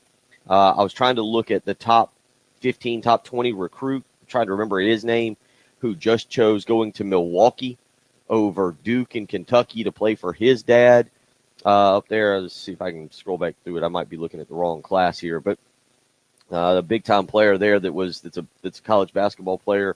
You know, all these kids, you see the opportunities that are there to play for their father, some of them, and if they want to elect to play for them or go elsewhere. I think it was Brad Calipari, I believe, who started out playing for his dad and then elected to transfer. So, you know, again, to me, South Carolina basketball is not going to be defined by Brandon Martin. It's going to be other guys. I mean, I think if we were discussing Jermaine Cousinard or Keyshawn Bryant this morning, probably have a much hotter take on that. But we'll find out maybe in the coming weeks what exactly those guys will end up doing, and that will have a big impact on South Carolina basketball in 2021, 2022. Patrick Baldwin Jr. is the guy you were thinking of, headed to University of Wisconsin, Milwaukee, to play for his dad, who picked his dad's program over Duke and Georgetown. Yeah, that's not quite that situation from an impact standpoint, certainly on paper, but just a note for sure to keep track of and to keep in mind as the Gamecock basketball season continues to evolve with Frank Martin back this year. From the football perspective, Shane Beamer up early this morning, tweeting it out just a few minutes after 7 o'clock, a video of the sunrise over Williams-Brice Stadium. Says already a great start to June in Columbia, South Carolina. Excited to see our players back this morning. Can't wait to welcome so many recruits today. June 1st, Christmas Day and then some. From a football perspective, from a recruiting perspective, we'll get more of Bill's thoughts about how it impacts the Gamecock football program in particular as we continue to roll on this morning. When we come right back, we'll start with that, get back into the baseball discussion with the Gamecocks being at home and hosting an NCAA regional Friday at noon against Virginia when they'll be back in action. Old Dominion comes to town as the number 1 seed. We'll continue to give you some more details about exactly what they're bringing to town as well. Hope your Tuesday post-Memorial Day is off to a good start. Hope you might have a newfound appreciation or a renewed appreciation for all the sacrifices made for us. I certainly do, as we sit here being able to fully engross ourselves in a relatively non-important sports discussion when it pertains to real-world issues, but we're going to have fun doing it while we have the chance. 803-404-6100 is the number if you'd like to join. You can call or text that number. It's the early game here on 107.5 The Game. Your 24/7 sports station. I'm feeling pretty good. Pretty good. 107.5 The Game. So this weekend, a big weekend for the family. Had the brother-in-law rolling in from Indiana. He has a 1-year-old son who's 20 months younger than mine, or 1-year-old son, I should say. And to see that guy is not quite as mobile as mine. I was just thinking like, oh man, so this is what it's like to have a 1-year-old who is not trying to run around all the time and wreck the place. We were able to, I think, maintain the mess at my house, but certainly it's good to know we have some professionals on our side. Zero Res Carpet and Air Duct Cleaning. Been out to my house a couple of times and done a great job cleaning my carpets, cleaning an area rug for me, the tiles in both the kitchen and the bathroom. If you have a larger mess than usual, maybe you had a messier Memorial Day weekend than you were anticipating, you need some professional help to get a stain out of your carpet or just to get your house looking its best as summer is now really about to get underway, I recommend you get Zero Res a call immediately at 803-262-4020, or you can check them out online, ZeroResColumbia.com. No harsh chemicals involved in their patented powered water process. That's especially important for me and my family. Also, no leftover soapy residue. That's why your carpets will stay cleaner longer like mine have. 803-262-4020. Again, the number. 3 rooms of carpet cleaned, only $119, plus a free hallway when you mention me, Tim Hill. That's Zero Res. Spell it backwards or forwards. It's the right way to clean. Log on to this station site now to get a 1-hour lane rental for 4 people to Lake Murray axe throwing for half price.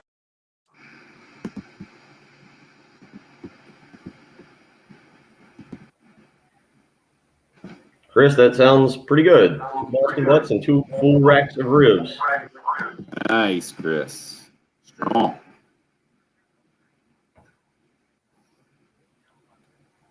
Yeah, both of Dion's kids are with him at Jackson State, Kyle.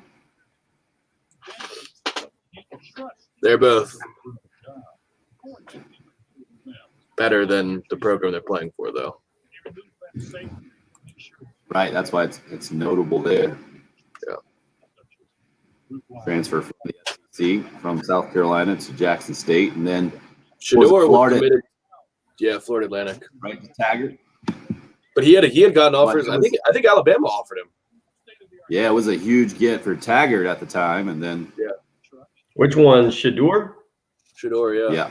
Alabama might have offered him, but I don't think he was up on their list. Like he had good offers. Now, I mean, you're right. He was, but it wasn't. I mean, I think he chose them. Technically, it ended up coming down to like Tennessee, Louisville, and Florida Atlantic.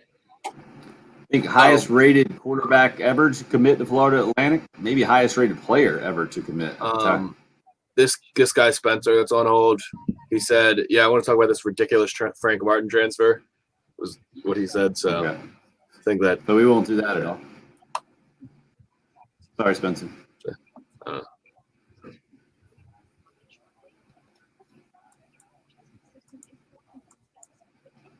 I'll never forget. Spencer used to call in the old show all the time. There was one day he called. He's like, "I want to do a new segment on the show." We're like, "All right, go right ahead." He's like, "All right, we're gonna call this buy or sell," and he was like, acting like he had come up with the concept. And we did it with, like, he was all enthusiastic, and we were just like, "That's all you got? That's it?" He's like, "Well, this didn't really turn out how I thought it would." He's like so dejected afterwards. Buy or I'll sell. Jeez. Got a new concept for a TV show. Everybody argues and you get points for good takes. But you got to remember this, Patrick. This was like 13 years ago. True. It's just a different world. I didn't even. I don't know if I knew what Twitter was at that point. Much less. Twitter out there? When did Twitter officially come out? 2007? I don't know. Sounds right. I didn't join till like 10, I think, or 11. I mean, our favorite texter. Did you see what his last text was when we're talking about Frank's son? Yeah, I mean, that dude probably had to work all Memorial Day weekend because he has no family or friends.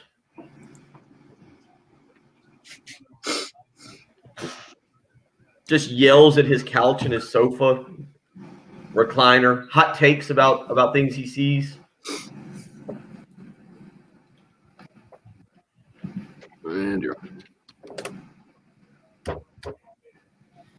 It's a day that some people have been waiting for so long.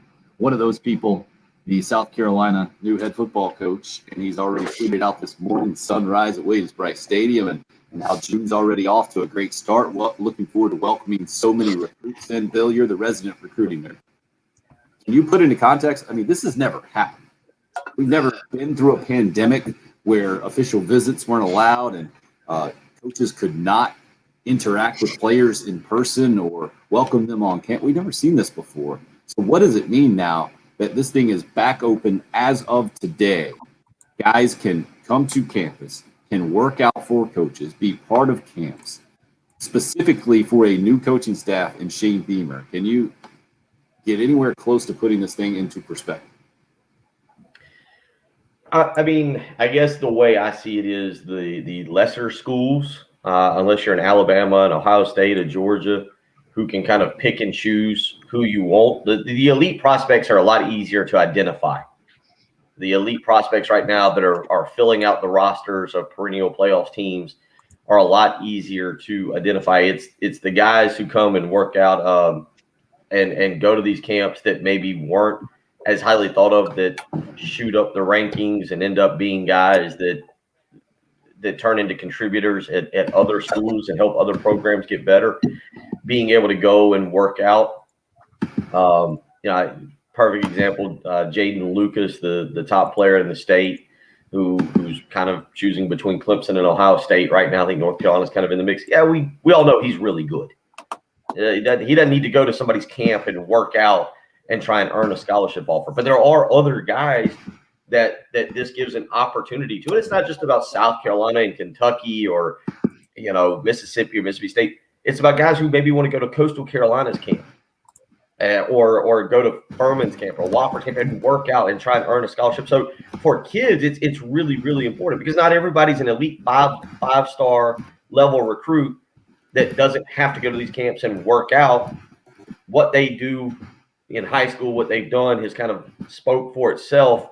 But you've got other kids who can go and improve both their rating, but also give themselves opportunities to earn scholarships from coaches who haven't been able to get out on the road and go evaluate and do the things that they've done. And so that's for a lot of kids who just have a dream of continuing to play football at the next level.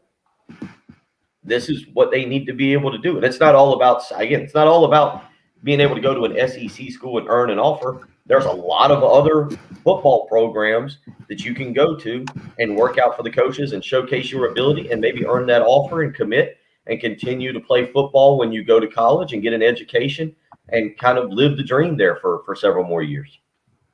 To me, for a new coaching staff like Shane Beamer and company, wants and has a huge selling point in new facilities and the energy and the camaraderie of the coaching staff, to me, this is what the Gamecock coaching staff really needs to be able to make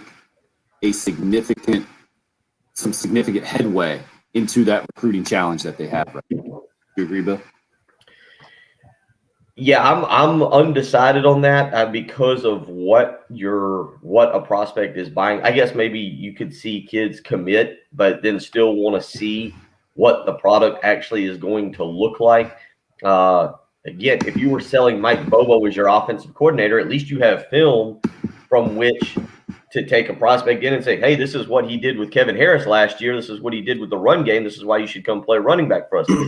for Marcus Satterfield, we're still trying to figure that out. So I feel like your South Carolina in particular is still trying to sell a vision.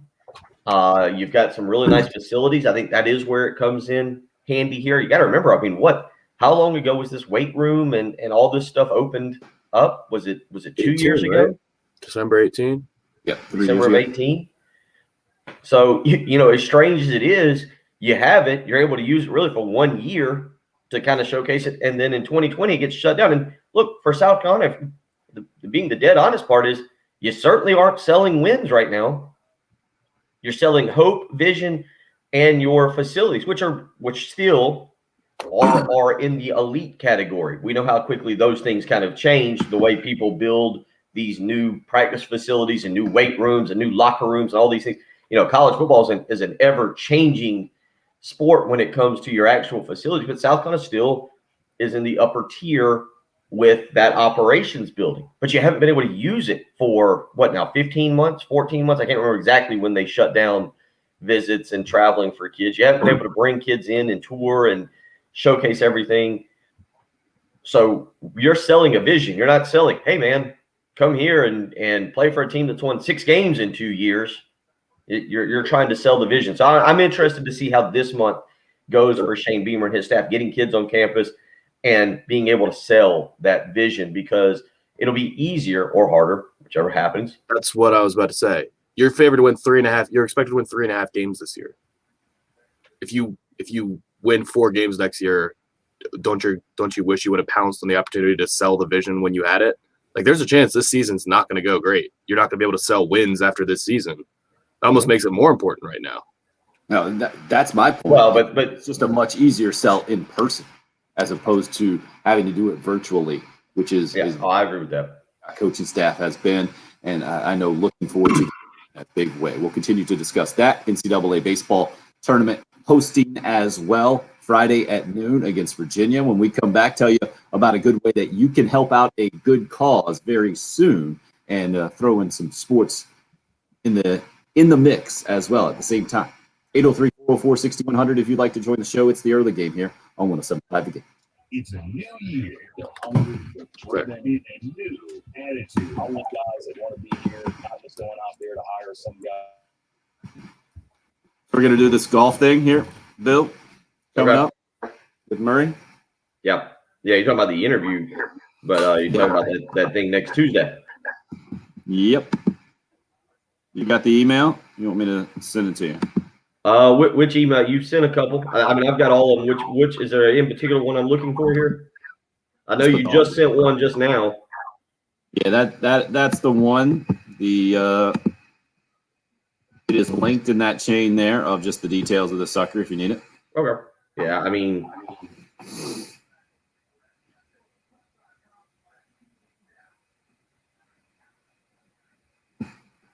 so it's got the link. I'm just clicking the link right now.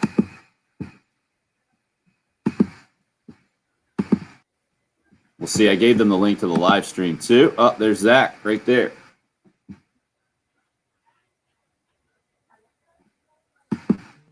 Zach, what's up, man? Good morning, guys. How are y'all? Doing well. You? Morning.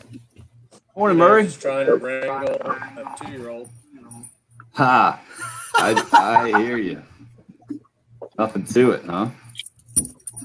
No, nothing at all.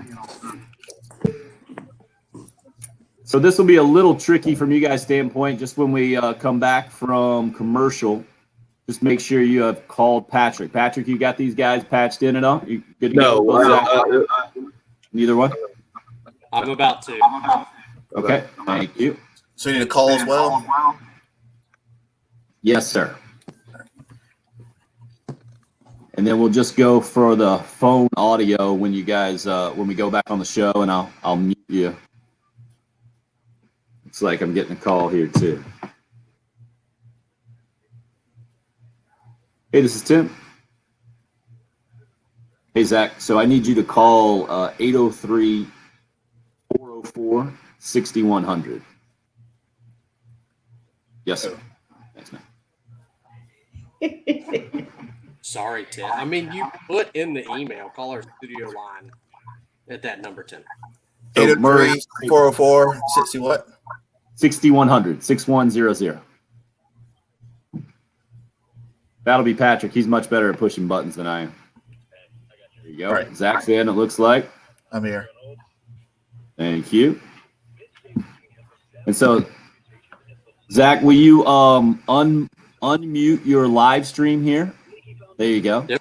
So now, like, we can talk in the break right here. I can hear you here, and then I'll mute you when we go on the show. I'll mute this part, so we'll just be going through the phone. That makes sense. Cool. So you're good at pushing that button, right? That I got one button, yeah. And is Melissa gonna hop on as well? Yeah, I'm trying to send her the number because I didn't have that till now. Gotcha.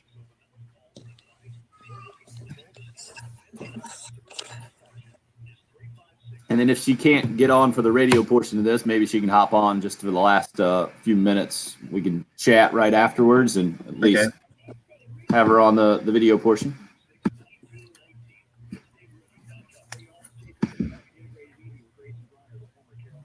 I think this will be the largest crowd we've had on the radio show anyway, on the video stream. We've had, Yeah, we did the tailgate or the draft night party, I believe, but yeah. Right. But we didn't balance that with the on-air one as well. Oh, looks That's like good Patrick point. might have Good Melissa point. right So we mute the computer. now. No, you don't have to worry about the computer thing. I can mute you from here. So as long as you leave that up and you talk on the phone, we'll be good. All right. We got everyone. All right. Melissa's We got on as everyone. well. She's just being mysterious on the video stream. She might not get on video. Gotcha. We're about to come back.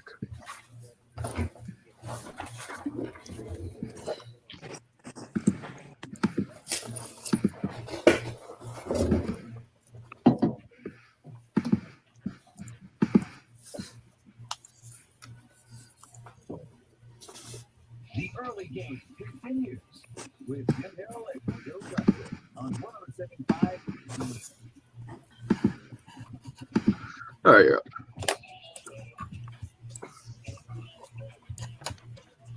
Trying to do some good, have some fun in the process, and this is the exact way to. And it's here on the early game. Tim Hill, Bill Gunter, Patrick Perrette, as usual, but now joined by three special guests.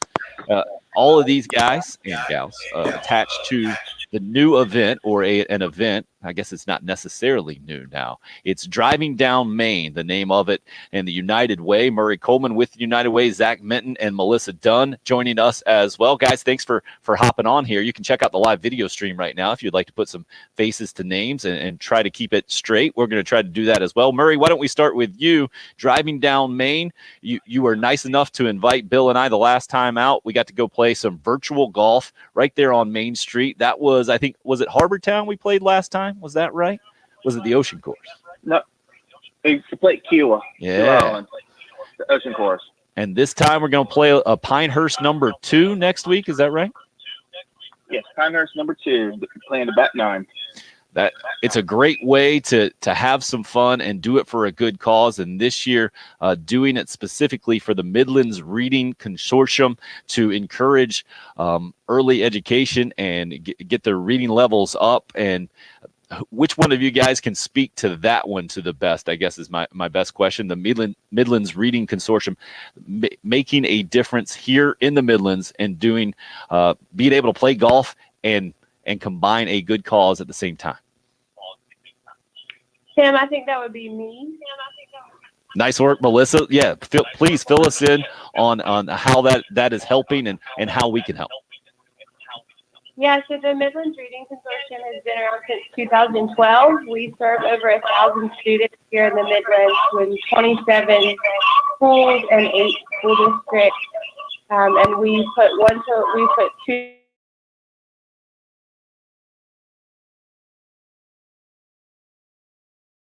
events like the one coming up with Driving Down Maine. They help us to get age-appropriate books in the hands of students so that they can practice what they preach. They can read at home just like they read in school. So we're really excited to be partnering with the community. Murray and Zach have done a great job to make this event what it is. So we're happy to have the support from our small business owners. Again, Driving Down Main is the name of the event. It's the United Way here in the Midlands helping to put it on. And Zach Minton is the founder and CEO of K2 Tech, a longtime sponsor of the event. Zach, what's your favorite part about this? Well, that I don't have to go out in the heat this time of year, frankly. Good call. It's the golf simulator atmosphere for those maybe just hearing this for the first time. Bill, I'd never done it extensively when we played. Well, from your perspective, Bill, what'd you think of the simulator? I thought it was amazing just how realistic things were. Yeah, I mean, when I hit a bad shot, I didn't have to go into the woods. I was able to stand right there. I was able to just, we just put another ball down and turned around and ate a chicken wing or two and had a beverage. So it was a much better time. I was trying to think of the young lady who played with us, who I know listens a lot and carried our team that day. So we had a good teammate, which again made it a lot easier. When I knocked one over in the water, I didn't have to go stand there and look at it and maybe tussle with an alligator. So I'm imagining with Pinehurst, where I'll actually be next weekend. I'm actually going up there for a golf outing, but it'll be a little bit more enjoyable in case there's a bad shot that, again, there's no heading off into the woods or through the sand traps. Yeah, and Zach, didn't mean to cut you short there. It's next Monday and Tuesday that this thing is going down at Main Course there on Main Street, the United Way holding its virtual golf event. And like you said, it is the golf in the ideal conditions, right, Zach? Absolutely.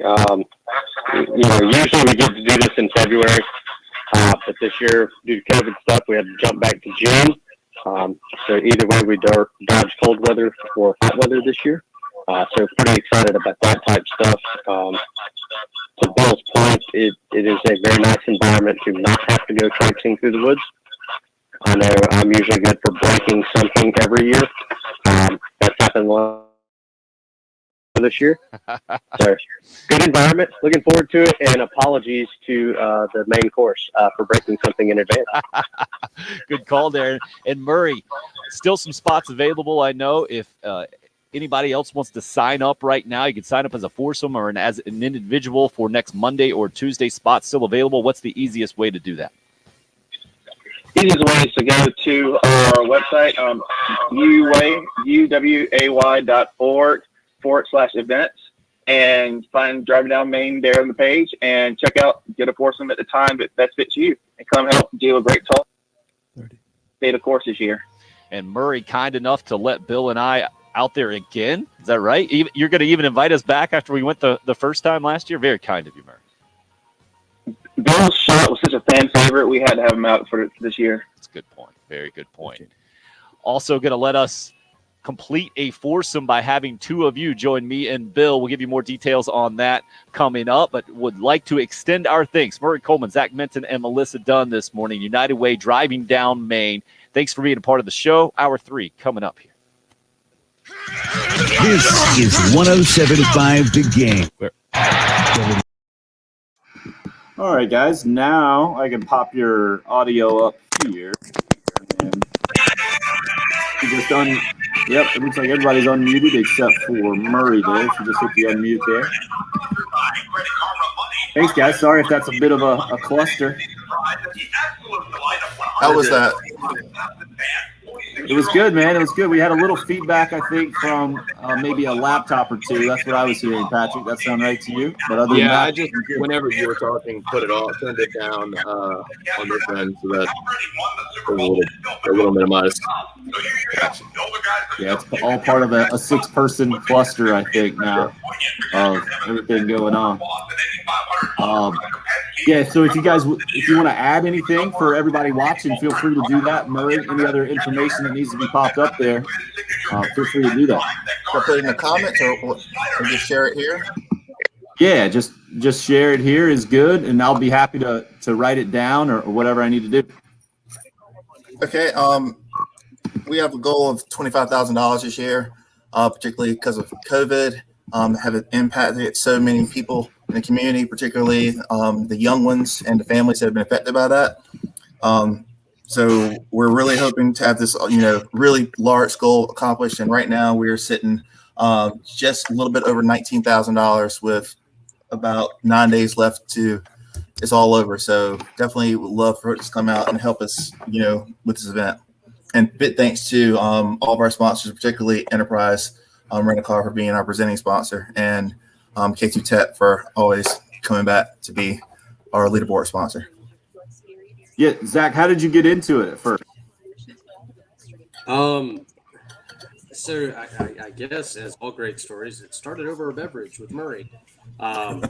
So Murray and I were discussing how to engage small businesses with United Way, and we kind of said, all right, well, everybody likes to play golf, and Murray's the brainchild that said, let's do it inside, and let's be the first one, because at that point in time the swing suite was brand new and not everybody had been to it, and so we utilized that, and it just kind of became a hit, no pun intended. It took off from there. And Melissa, what about you? How did you get in this? We say Schroeder's Towing is on call 24/7. We mean anytime, anywhere, 7 days a week. Melissa, can you hear me? Oh, Hear me you guys okay? can't hang up on the phone, by the way. Should I just do it? Yeah, you can hang up on them there. Go. Melissa, you got me now?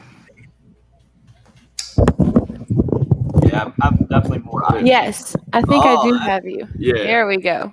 Okay. I was just asking how you got in the mix with Murray and Zach as well.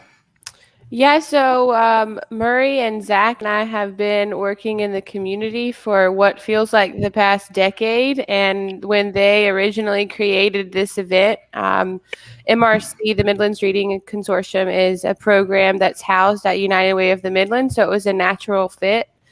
Supporting our students to make sure their reading on grade level is important for their future success in life, so that they can participate in lovely inside summer golfing events, just like driving down Maine. So it was really just a natural fit. Do you play golf more with a drive or more with a fade? More with a draw or a fade? More of a fade. More of a fade. Yeah, same here, for sure. Big fade. Most people call that a slice. Oh, one more thing for you guys. Just so you know, this year they're adding a little bit something different because they've redone the main course. You haven't been there recently. On the third floor, which is going to be the Players Club, there will be a new area called it'll be the putting green. So for the kids putting green, sponsored by Snelling Staffing of the Midlands. So you'll get to go out there and have a putt simulator. So you'll give it to try any types of putts. It has hydraulics and everything to go. So everybody who's playing the event will have opportunity to come up there and try that out. Try to knock it in from 100 feet. That's the only thing I can do in golf. Get lucky from about 100 or so. Well, looking forward to it. Do you have us down for Tuesday? Is that right, Murray? Yeah. Got you guys down for Tuesday. Tuesday, 11:30, I think. Is that right? Yeah, Tuesday, 11:30. All right. We'll continue to mention this and probably give away those 2 spots maybe the end of tomorrow's show to give people time to rearrange the schedule and give some more mentions in before then. That work for you guys? Yeah. Just let me know, the male, female, and right or left-handed. Yep. I'll get the info to you and we'll make it happen. Thank you, guys. Absolutely. Thank you guys for hopping on here. Sorry if it was a bit of a cluster, but that's what we do. No worries. Thank you. Have a good one. All right. Bye, guys. Bye.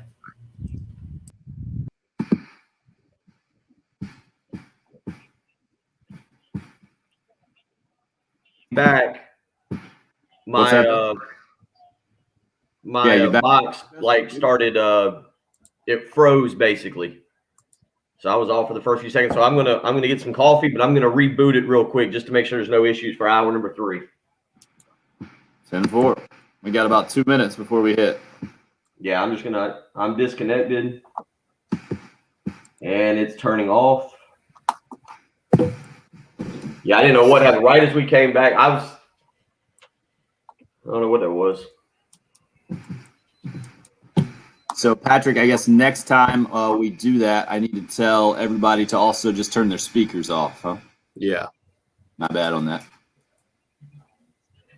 That's all right. It's Monday morning. You're allowed to mess up. Well, we've had that problem a couple times. That was Luke Day couldn't figure it out. Right. Bill and I were doing that. So I think the best way to explain it is once we go on the show, just listen and talk through your phone and mute everything else, right? Yeah. Yeah, I would have thought that me muting their laptop would take that out, but obviously not. Then it's just the whole the phone and your speaker in the background reverb.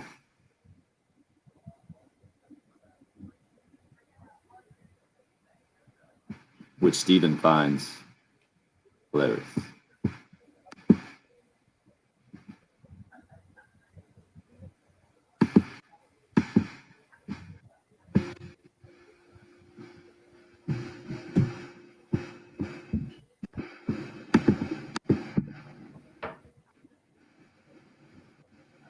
Got time? Where we at?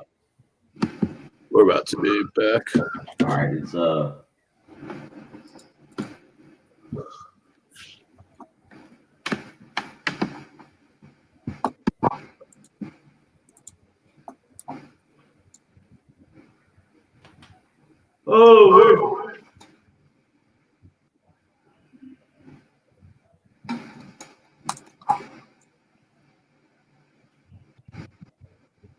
Oh, You start with the Kingston again, Patrick. Thank you.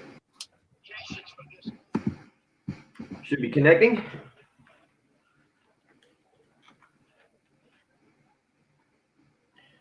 All right, I'm good, or as good as I can be.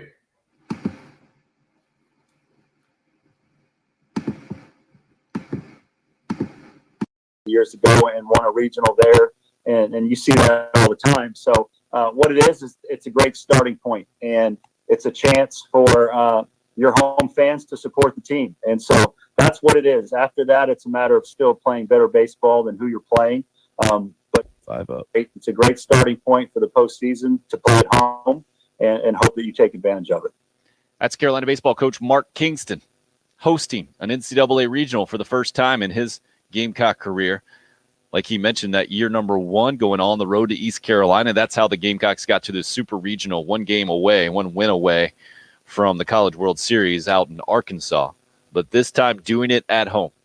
And Gamecock fans have the chance, Bill, to fill Founders Park for the first time in a few years and give themselves that home field advantage that in college baseball, I don't have the percentage right in front of me, but I think it's in the 70s as far as how often a host team moves on in the NCAA tournament postseason from a college baseball perspective. Now, the Gamecocks, not the number 1 overall seed, not the traditional host here. They're the number 2 seed in its regional. Old Dominion coming in as the number 11 overall seed, the national seed in the country, and the winner of the Carolina regional.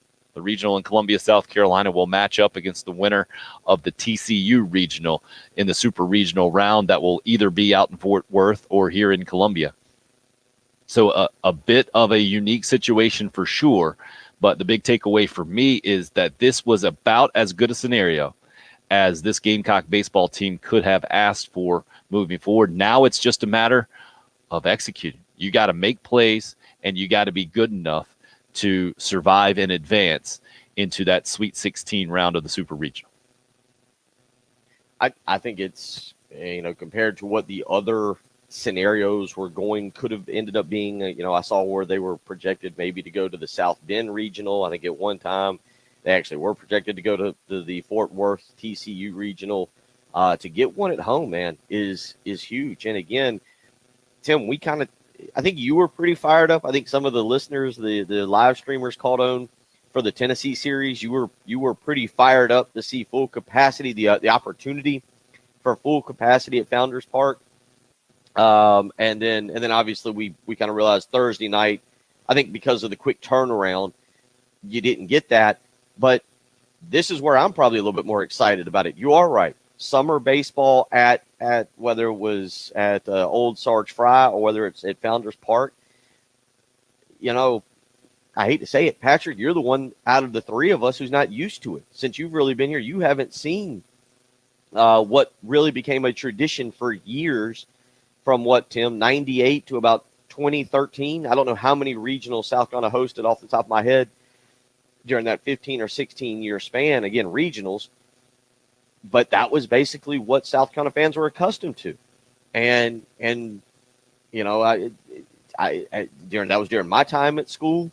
That was in my early days of getting into this industry. That was how we spent the beginning of our Junes, was being familiar with postseason baseball being played at, again, Sarge Fry or at Founders Park. And then sometimes you would get the super regional. Sometimes they'd go on the road. So that's kind of the way it's always been. And to not have it, I think you said at the beginning of the show, 5 years. Is that right? It seems like a lifetime since a regional has been played at Founders Park. I'm interested to see the crowd turnout. I get it. I understand. I think you like the fact that ESPN wanted your team on television on Friday, but if they could have gotten it to be a 7:00 game, that'd have been a lot better, a lot easier for a lot of fans out there, especially again on a week where already people were out on Monday. And now if you want to attend the game, you're probably taking off Friday to go down at noon. But I think it's going to be a great environment. I think it's a huge, huge, huge advantage for South Carolina. And again, when you look across the board at the other regionals, if South Carolina is able to make it that far, I don't know what's the other one you would have picked. I don't know what other regional South Carolina fans would have picked to be lined up with. But I think TCU is as good as any you could choose from. And the matchups with Virginia in round number 1, the number 3 seed, a program that we've seen win a national championship since the Gamecocks, a texter point out. But Brian O'Connor and company haven't been back in the NCAA tournament since 2017. And then to see Old Dominion come in, and really one of the best stories in the country. I was reading where Old Dominion not only leads the country in home runs, but has set the record now for home runs with the new BB Core bats, I think with 101 this season. Obviously, the Gamecocks have plenty of power, and at one time were leading the country in home runs, and have Wes Clark up there as one of, if not the nation's leader, still coming off the conference tournament weekend. And you kind of got it all. You got an SEC, ACC, and a matchup that has College World Series history in Carolina and Virginia at noon. And then you have Old Dominion as the mid-major program. I know they would probably scoff at that with Conference USA, I think, finishing 5th this year. If we were talking about Power 5 conferences, well, they snuck into the top 5 as far as conference RPIs this year, with Conference USA being really good. But they're coming down with a bunch of confidence and coming off a conference tournament win on the road. And then, Virginia's not going to back down from anybody, having played its best baseball as of late. Jacksonville is the number 4 seed, filling out the regional. But coming off a holiday weekend, Bill, and obviously I'm not trying to compare Memorial Day and all of its significance, and our appreciation for it is nothing compared to having a baseball regional in town. But I've always felt like there is a bit of a holiday feel around NCAA tournament baseball in Columbia, South Carolina, because you get day games on a Friday. Typically, we haven't seen the Gamecocks playing in that day game on a Friday afternoon. This year we will at noon this Friday because of the TV networks, as Mark Kingston explained it yesterday. That's what ESPN wanted, name brands, South Carolina, Virginia, noon, ESPN2 on Friday. How Gamecock fans will respond, and I expect it to be a good one. Maybe it won't be a 100% capacity, but everybody who's at Founders Park at noon on this Friday, Bill, will be spirited, I'm sure, and looking to support the Gamecock baseball team and help to get it back to near what it used to be in kind of the glory days, when it was not just a yearly occasion, but it was easy to take for granted that the Gamecocks would be in a position to host a regional as a 1 seed, to win that regional, and to also, if not host that super regional round, definitely be in the mix for hosting that thing every single year. The consistency with which Ray Tanner had the program at several years ago, it was easy to take for granted. And I think now that we're 8 years off the last appearance in the College World Series, and like I mentioned, 5 years since having a postseason game at Founders Park. It was UNC Wilmington, I think, that came in as the number 2 seed. I think it was Duke as the 3 seed that year in the regional. Carolina ended up winning it through the losers bracket and hosted Oklahoma State in the super regionals. That was the last postseason game that was played at Founders Park when Chad Holbrook's team ended up losing both those games in the super regional to a hot Oklahoma State team that had really good pitching. But now, 5 years since, I think we'll see a Gamecock program that obviously relishes this moment, but more from the Gamecock fan base standpoint, a lot of fans that will be excited to be able to be part of this thing. And especially after the COVID environment and just now opening up to 100% capacity, a lot of things kind of converge on this Friday, Bill. Yeah, you get it's interesting right now, big picture. Zoom out from the baseball regional as I watch hockey. It's a matter of fact, you and I have talked about this going over to a Braves game. I looked 100% capacity at Truist Park this coming weekend. The Braves are hosting the Dodgers. I believe that's this weekend. I was looking at tickets last night. The Braves are hosting and completely sold out, with the exception of, I think there's a couple standing room only seats. I think people are excited to get back out. Talking about the hockey last night and watching the Bruins and the Islanders in 15 or 16,000 strong at up in Boston for that game, and the atmosphere in the crowd. And now I know people had the opportunity starting Sunday night. So you had the opportunity to plan ahead a little bit and start buying regional tickets. You've had time to set your schedules, unlike the Tennessee series where it was, I think, Tuesday at what time did they announce that? Like 2 o'clock, 1 o'clock? Does that sound about right? When they announced it, South Carolina had their series starting Thursday night. It was a little bit of a change up for people, a little difficult. But the bottom line is, man, I think people are ready to go out. It seems like some people are losing their minds. Maybe it's just the NBA. I mean, last night you got a guy running on the court.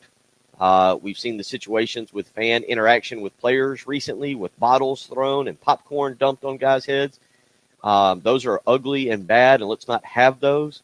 But I think people are excited to get out, to go down, to do a little tailgating, to watch some postseason baseball. And I expect this is where I would expect Founders Park to become the venue, or return to becoming the venue that made it one of the best atmospheres in college baseball this weekend and give South Carolina a definitive home advantage. 803-404-6100 if you would like to join in on the conversation this morning.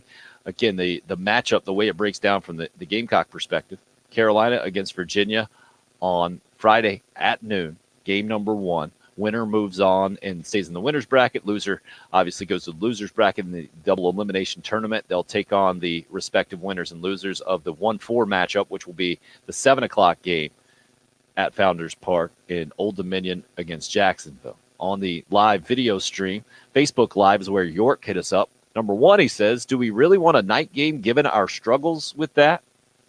Well, let's start right there. Bill, I didn't know that the Gamecocks had struggles in night games. I know game number 1s they had struggles with in the SEC, but I don't see that as a night game thing. I see that as just struggling against some of the best pitchers in the country. Are you with me on that? Yes, I would think so. You still got to win some of those games. That's a whole nother discussion. But yes, the struggles. Look, again, I haven't done a deep dive into the Virginia pitching staff. I was kind of scrolling through quickly to see what Virginia could run out there on Friday night. I was kind of going back through their series. They have been hot, dating back the last series. Tim, I believe they lost was to Louisville on the April 16th, 17th, and 18th. After that, they collected series wins over Duke, over Virginia Tech. They swept Wake Forest and finished out the season winning 2 of 3 against Boston College. So they won their last 4 series. They got into the ACC baseball tournament where they beat Virginia Tech and Notre Dame, but lost to Duke and I guess did not advance to the whatever the second portion of that tournament is. They've got the weird pods that they set up and the way they do the ACC baseball tournament. But Virginia has played well. I was trying to scroll through a little bit of their stats just from the season to get an idea of what they may have going on Friday night, what direction they have. You would assume that Virginia is probably not in the same boat as South Carolina, where just looking real quick at pitching stats, I'm guessing they will try and throw out their ace. Yeah, Andrew Abbott is their guy, a guy that Mark Kingston is very familiar with, having coached him on Team USA a couple of years ago. He's 8-5 on the season, thrown 89 innings, which is about 18 more than their second kind of frontline starter. And then it's kind of everybody else. So as opposed, I guess it's not that dissimilar than the Gamecocks this year, where it's been Brandon Jordan and Thomas Farr as their top starters for most of the season. And then towards the end of the year, it's been Brett Carey coming out of the bullpen, Will Sanders moving into that starting rotation as well. So it's been kind of an atypical year where it hasn't been necessarily three frontline guys. It's two guys that have gotten the bulk of the innings starting wise for Virginia. Andrew Abbott is clearly their guy. That's their best pitcher. 2.63 ERA, again, 8-5 record. And how many strikeouts are we going here? 136 strikeouts in those 89 innings, just 28 walks. So, yeah, he's your guy. And we've seen different programs, Bill, through the years approach regionals in different ways, right? That was the thing, too, about the Ray Tanner era, is that I don't think they lost a game, an opening game in an NCAA regional. And by and large, there might be an exception out there in 20 years, but Ray Tanner went with the mindset, I'm throwing my ace in game number one. You got to win that game to put yourself in the best position to win the regional. Other programs out there have approached it differently, thinking they had enough confidence in their second or third starter to throw them out there, and you wanted to save that ace for that really pivotal second game, where if obviously you win your second game, you're in the driver's seat, right? Whoever goes 2-0 in an NCAA baseball regional, just one win away and clearly in the driver's seat to win the regional. But I would be surprised. I know you mentioned it earlier. You are all Brett Carey, game number one at this point for the Gamecocks. I'd be surprised if Mark Kingston and Skylar Meade don't go that direction as well, just because of how Carey has emerged at the end of the year. I think how much confidence the Gamecock team plays with him on the mound. And you're still of that mindset. You think we'll get Brett Carey at noon on Friday against Virginia? I think that's the direction you've got to go. And it's not that I think Thomas Farr or Brandon Jordan can't get the job done. I think this is a matter of, and what you said is true. Baseball's weird like that, right? There are just certain guys, and I know it's across sports, but baseball seems to be, with emotion and momentum and everything, a different sport there. There are certain guys that players just believe in more, especially pitchers. And right now, you look at the last few series and what Brett Carey's been able to do. The complete game against Kentucky, picking up the win against Tennessee. He is a guy that I think does change the mindset of the team a little bit. I definitely think you go with him on Friday night. I think Brandon Jordan's good enough to be your guy on Saturday against whomever you get. And I like your position with Thomas Farr as teams start to get deeper and deeper into their starting pitching and their bullpen. And I think that's where South Carolina has the advantage. But you don't want to waste that advantage by losing game one and really having to fight your way out of the loser's bracket, man. Get that first win, get it under your belt, get out of the ballpark on Friday afternoon, get some rest, and be ready to go on Saturday. Oh, and this team, where it sits now, with Andrew Peters having been so good out of the bullpen for most of the year but struggled down the stretch, with Julian Bosnick as the left-handed pitcher out there that you go to when you're looking for a lefty. I know John Gilreath has seen a bunch of action as well. Daniel Lloyd, another option out of the bullpen. Will Sanders, he's been a starter this year. He's been a bullpen guy. How do you use him? A lot of questions still out there, and we'll get more of these answers as we get closer to Friday's game number one of the NCAA tournament regional. Also from the position standpoint, how healed up are starting shortstop George Khalil, for instance, who didn't play the last few games because of an oblique injury. What about Brendan Malone? He was the guy dancing yesterday on the NCAA tournament announcement show.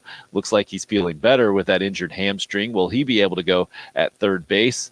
Braylon Wimmer been banged up to to a certain degree here down the stretch. How will these guys be able to go behind the plate? They've had some issues as well from a health standpoint. A long year will do that to every team. And I know Old Dominion, I was listening to their coach talk. They've had their issues. Every team will come in with some health issues and getting bruised and banged up. But how will the South Carolina team now respond, and who will be available exactly? You know, and it's interesting because you mentioned Old Dominion and the schedule that they're on. And I don't know, we have to remember these kids are resilient. We're not talking about kids who, you know, are our age and travel and sleeping in different beds affects them the same way. But I do think that that's interesting with Old Dominion having just made a run in their conference tournament. And I think you said, correct me if I'm wrong, I believe I heard you say that they got home yesterday or was it Sunday? And that they'll be turning around and leaving again tomorrow. Is that? Yeah. You said you heard the coach. I think they actually might be back on the bus today. That's where they are. I know it was over in Louisiana, in Ruston, Louisiana, at Louisiana Tech, I believe, where the Conference USA tournament was. That they ended up beating Louisiana Tech on their home field. So Chris Finwood, the Old Dominion head coach there, doesn't have to go far for an example about going on the road and having success against a good team and good program. Louisiana Tech, another good program for sure. But he also mentioned how young they are and the resiliency and the whole thing. And this Old Dominion team specifically, I'm sure we'll hear much more about it as the week goes on. But Chris Finwood, unfortunately, lost his wife a few months ago. She passed away, and this team has kind of, wrapped their arms around their head coach and really risen to the occasion and kind of dedicated the season to her and hit to her memory. And obviously their head coach playing for more than just, a normal baseball team would this time of year. And I'm just looking at it. You can have situations like that in which your team comes together, especially if you go on the road a lot. I don't know what Old Dominion's travel schedule was like, but I'm going back to the end of the season for them. They played Western Kentucky May 16th. That was a Sunday, May 16th. They played them there in North. Oh, what is it? Where is Old Dominion? Is it in Norfolk? Yep, right in Norfolk. Okay, so they played them. Then they went on the road to Louisiana Tech for a 2-game series Thursday and Friday, starting May 20th.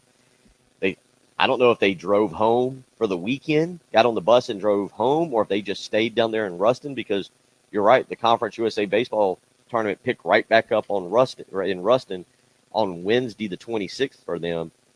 You think about that, they were there through at least May 30th, that Sunday. If they drove home yesterday and they're back on the bus today, that's a lot of time on the road. And these young kids, man, maybe they handle it well. Maybe it's a bonding experience when you get out and you're in the hotel with each other and it brings you close together. You mentioned what obviously happened with the coach's wife, and that's another thing that can kind of bring you together. Maybe it's a good thing for them to be on the road. Maybe it's a bad thing. Maybe it's a lot of travel for them and the wear and tear now having to come down to Columbia. We'll see.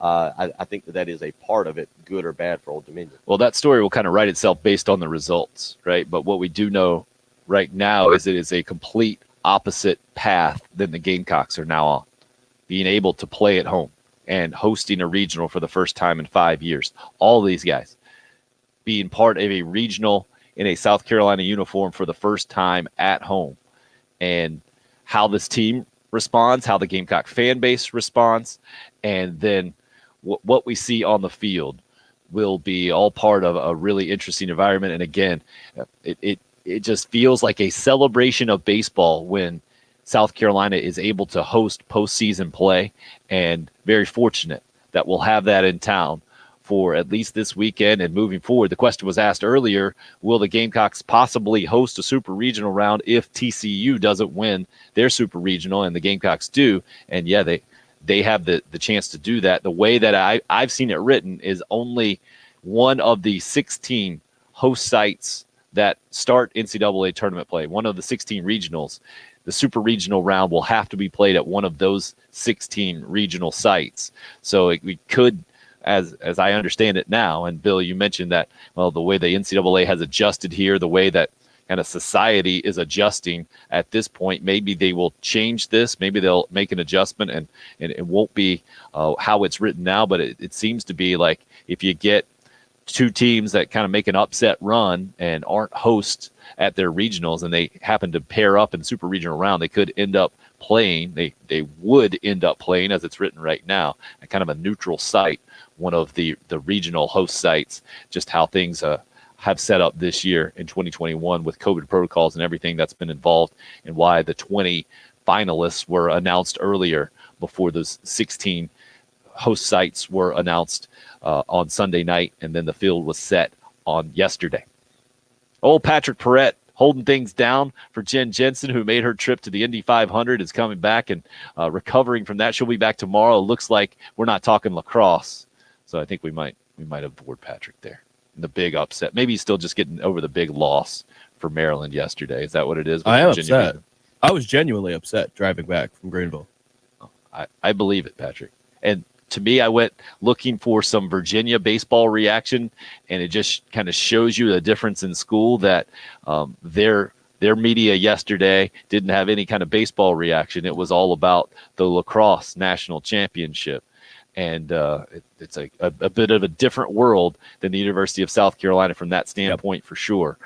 Old Dominion number 1, South Carolina number 2, Virginia 3, and Jacksonville 4. The Columbia Baseball Regional. Will continue to discuss that. And June 1st, majorly significant today for a lot of college football programs out there. And South Carolina, certainly amongst the top of the list, I think.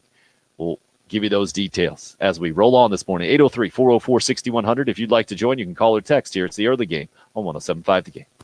Hey, we've got a way to help you with that Zoom call for work. You know when the mute button is on, you can't hear you? You could be listening to 107.5 The Game, and they would have no idea. That is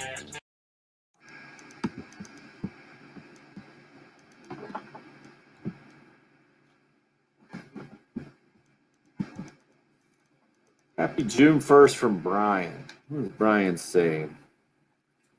This was the day that Lou Gehrig's streak began and Babe Ruth made his 25 debut for the Yankees. I'm going to have to go check that out. Thanks for sending that along, Brian. So I can click on that.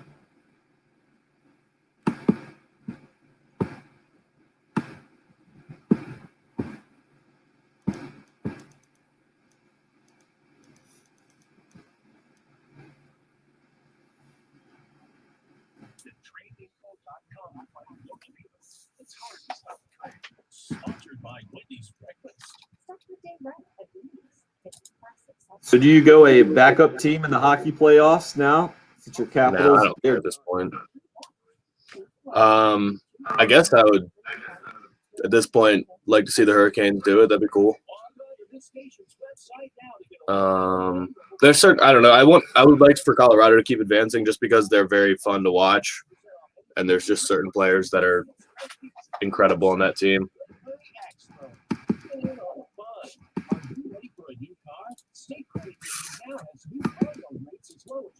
Definitely not Vegas. Why not Vegas? I feel like they just got very lucky. The rules changed in the expansion draft, and Vegas was basically able to draft a team that was 2 to 3 times as talented as every other expansion team has ever been.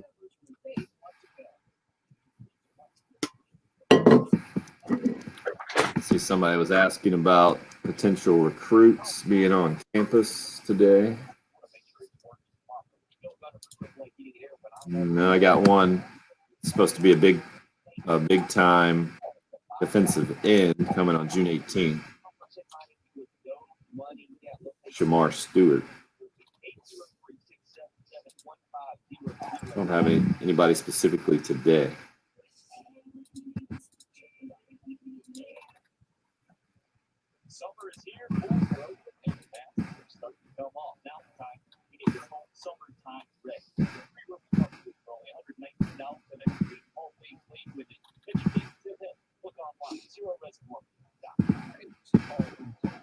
Interesting to read the takes there on the message boards real quick.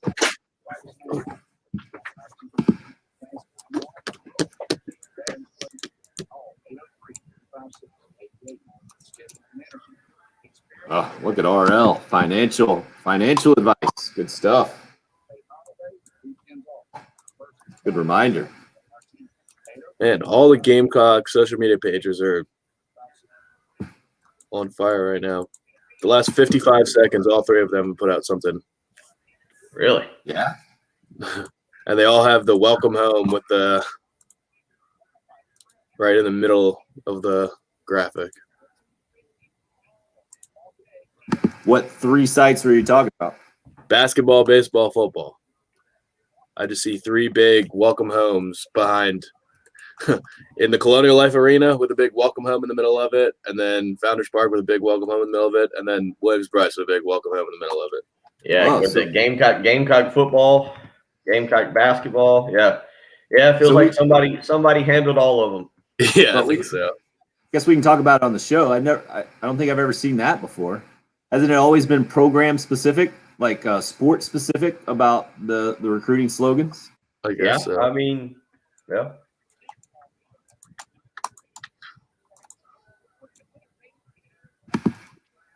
That would be an interesting behind the scenes look to hear how those head coaches talk about the social media aspect of the recruiting.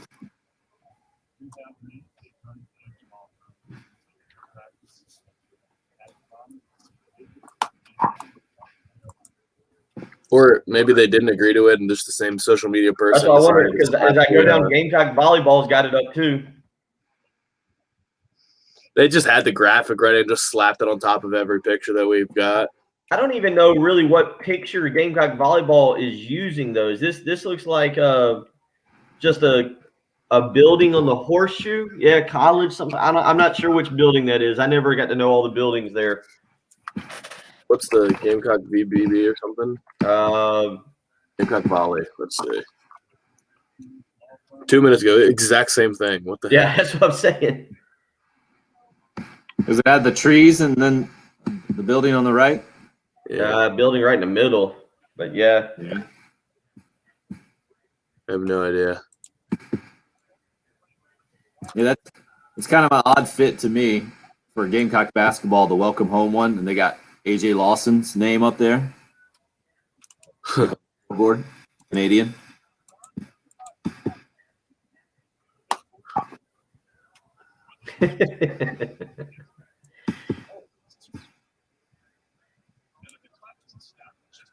Yeah, and it looked Hope just retweeted. Men's tennis did the same thing.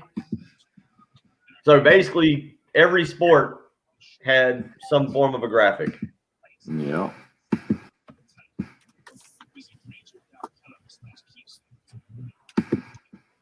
All right. It's intern season. One intern yesterday.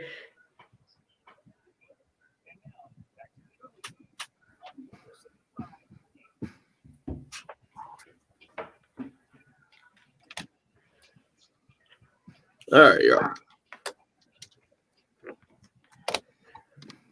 June 1st, busy morning for athletic departments across the country, and we were just discussing on the live video stream kind of in real time. Patrick, you pointed it out to us how you were noticing a trend for Gamecock social media across all sports. Yeah, it just looks like they were rolling out welcome home graphics. Every single page that I saw had a picture of the stadium or arena with the old Palmetto State shaped welcome home graphic, and they're just all rolling them out in the span of 1 minute, every single account. I was wondering if they had like a one person just switching accounts on their phone, had the graphics ready to go, just pumping them all out at exactly the same time. The 8:30 photo dump, I guess. Yeah. Now you know you can schedule those things, right, Patrick? On Twitter, can you? You can schedule a tweet? I believe that's I see. Oh, yeah, you sure can schedule. So I think that. Why did they space them out then? Well, it was obviously a calculated move, right? What's so special about 8:30 in the morning? Well, on June 1st, I'm guessing you probably do some social media intel, and you see that 8:30 is a high traffic time. Probably. Well, true. I'll give you Mike Norvell. FSU put out a tweet of Mike Norvell opening the doors at midnight last night. I'll give you a background on that. When I worked for 24/7 Sports, 8:30ish. What was the times? It was 8:30ish, 1:30ish, and 4:30ish were your best tweet times? And the reason is at 8:30, most people have gotten to work at 8 a.m., settled in, they got their cup of coffee. And unfortunately for a lot of business owners, a lot of people don't go straight to work. They might check what they've missed on Twitter from dropping the kids off at school, driving to work, getting the coffee, maybe having a couple conversations early in the morning with your coworkers. 8:30 is good. 1:30 is your typical comeback from lunchtime. 12 to 1. They did some analytics on this kind of stuff. 1:30 was your kind of your best time because people are coming back from lunch. Again, kind of the same mindset. Not a lot of people sit down and go instantly right to work. They might scroll through Twitter or Facebook looking for something there that they might have missed while they were lunch. And then 4:30, unfortunately, again, sorry, most business owners, people start to mentally check out for the last 30 minutes of the day right before heading home to, again, deal with getting the kids ready for dinner or, soccer or baseball or cheer practice or whatever. So those were kind of your three. And I think the other one was 9, between 9 and 9:30. Again, at 9:30 is right before people go to bed. But Bill, I don't think we've seen this. I mentioned No, I've never seen this. happening. Yeah. No, what I'm talking about is the kind of the recruiting slogan, not just program specific like we've typically. I think I've always seen. I've never seen kind of across the board from an athletics department standpoint. It looks like Shane Beamer was asked what kind of first of all, like hashtag he would use when recruits end up verbally committing, and then coaches always comment on it. But it's that weird, hey, everybody knows exactly what you're saying, but you have to do it in code. And the hashtag with Will Muschamp was Spurs Up, and now the hashtag for Shane Beamer has Welcome Home. And it looks like that is now not just a football thing. It's going to be a University of South Carolina athletics department thing across all sports. Why do you think they went that way? It's a good question, and I don't have an answer for it. I mean, maybe just they like the unity of it, or they like the messaging. That one doesn't necessarily like Welcome Home doesn't jump out to me. But then again, I don't know what you're going to necessarily like. The most creative one I saw was, I always did, of course, later on we knew he may or may not have been cheating, but Hugh Freeze had that picture of him catching the massive bass. Did y'all ever see that? I think I remember what you're talking about, but it doesn't stick in my memory so much. And he had a picture of, earlier, and when he would get a commit, he would put out the picture of him holding the big bass. And I think, and I apologize, fishing people who are about to get very upset. It's called a lunker, I believe. Is that correct? Is that the correct terminology? Am I saying that? I'm getting, okay, lunker, I believe. And he'd say caught another lunker or whatever, which meant he reeled in another big fish. I don't think Dan Mullen uses it, but a buddy that we've had on the show, David Waters, who works for one of the Florida sites, when Florida gets a commitment, there's a picture of Dan Mullen poking his head out of the airplane. Have you guys ever seen that one? And his mouth is like wide open, and he looks kind of like Cousin Eddie. Like all you see is like his head kind of coming out horizontal of the airplane, and his mouth like he's excited to be in Gainesville. I think it was from the first day, and it says we got another one or something. So I've seen some creative things that coaches did, but I think Welcome Home is about as good as I don't know if it's necessarily unifying the fan base, but it's a good try. But today's significant as opposed to putting it out yesterday, the day before, just because from a recruiting standpoint, this is Christmas Day in a lot of ways. And Shane Beamer actually tweeted out a video of the sun rising just after 7 o'clock this morning from his office across from Williams-Brice Stadium, talking about how it's already off to a good start and the whole deal. Well, now contact and access to your program is back to where it used to be, and Gamecock football especially needing to take advantage of it and having guys on campus and working out for camps and being able to give official visits and all of that, Bill. We've never seen it quite like this, to where there has been such a drought, a dead period because of COVID. And then we're also seeing it with a new coaching staff and still relatively new facilities for sure. The opportunity for Shane Beamer and the coaching staff, I know this is a month unlike any other, unlike they've ever seen. But I think they feel like if you have to get positive momentum going for this next class in 2022, and in these next few weeks are going to be vitally important to build that positive momentum. That's not overstating it from their perspective, is it? No, it's not. Look, you're right. It's going to be very interesting to see how recruiting evolves. Last year, I think I gave the stat back on May 10th. It was right around May 10th that last year, as things were in the Zoom era, the pandemic era there, and recruiting, how it was affected. Through the first 10 days of May last year, May 1st to May 10th or 11th, whatever it was, I forget the exact date, but through the first 10 days, there was 128 commitments at that time. This year, I think there was only like 20. And so keep seeing kids now slowing down and being excited to go take these visits and get back out and really get to know coaches, to meet them face to face, to see facilities. So I don't know if you're necessarily going to see everything really speed back up in terms of commitments for schools, because I think kids want to get out and they want to take their visits or meet coaches, see what's out there, see what other offers they can earn by working out at camps, and kind of go from there. Don't you expect to see offers to start popping out a little bit more frequently than they have? That's been the really weird part to me, to have continued to see offers pop up for kids in the last several months, during knowing that this period is coming up. And I think Will Muschamp was maybe the most frank from a head coaching standpoint, talking about just how important camps were to him and how he and his coaching staff preferred to recruit. They certainly preferred to give out offers after having worked a kid out in person and getting their hands on them, I think is how they would put it.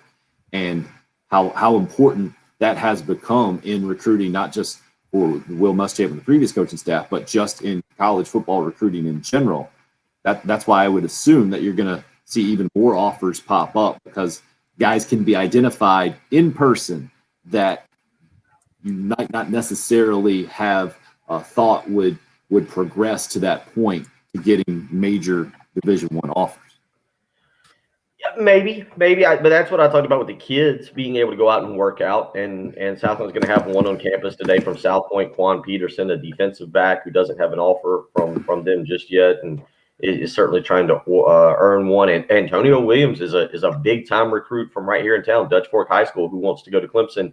I believe it's next week, and trying to earn an offer from them. And so, it works, I think, not just for guys that you didn't necessarily think, but it works for guys who are already high-level recruits. Antonio Williams has got offers from across the country, but wants to go see if he can get one from Clemson. And so you get these kids that want to do that, but it also works at the lower level, Tim. I mean, again, there's kids right now across high school football who are good football players that maybe this week, next week, week after, whatever, want to go work out for Furman or Wofford or Citadel, whomever. They have these camps and just earn the opportunity to play college football at the next level, where their career doesn't end with the final snap in November or December. And so it's good for everybody involved, I think. I think it's good for everybody involved to get us back to this point, to be able to get these kids on campus to work out at camps, to try and earn a scholarship at the next level and be able to continue playing football regardless of the level that you end up doing it at. What were the times you mentioned before from a social media standpoint back in your recruiting services days that were the target times? 8:30 in the morning? Was it 1:30 in the afternoon? 8:30, 1:30, and 4:30. As you were going through that, anonymous texter just hit us up on the Cool Care Heating and Air text line. Bill just described my daily routine. There's a science to it. They know what you're doing. Right in there. So the social media blast from Gamecock Sports across the board with the welcome home messaging is out there, and recruiting officially opened up unlike a day that we've ever seen from a college athletic standpoint today, where the dead period now officially done and on-campus recruiting back in full swing for sure. Very important, vitally important for a football program that has a new coaching staff, has some new facilities to sell, and some energy amongst its new coaching staff, and that they want prospects to be able to feel. We'll now be able to feel that in person, and a busy month kicks off this morning for Gamecock football and college football programs across the country for sure. Give you some final details about the NCAA regional that the Gamecocks will be hosting, a bit of a preview, a scouting report for some of these other programs who will be coming to town here very soon and getting underway on Friday. Again, it's a noon game for the Gamecocks against Virginia on Friday. 7 p.m. is when that 1 versus 4 matchup will be, with Old Dominion as the 1 seed, Jacksonville the 4 seed coming into Columbia. 803-404-6100. If you'd like to get in a final thought, you can call or text. It's the early game here on 107.5 The Game.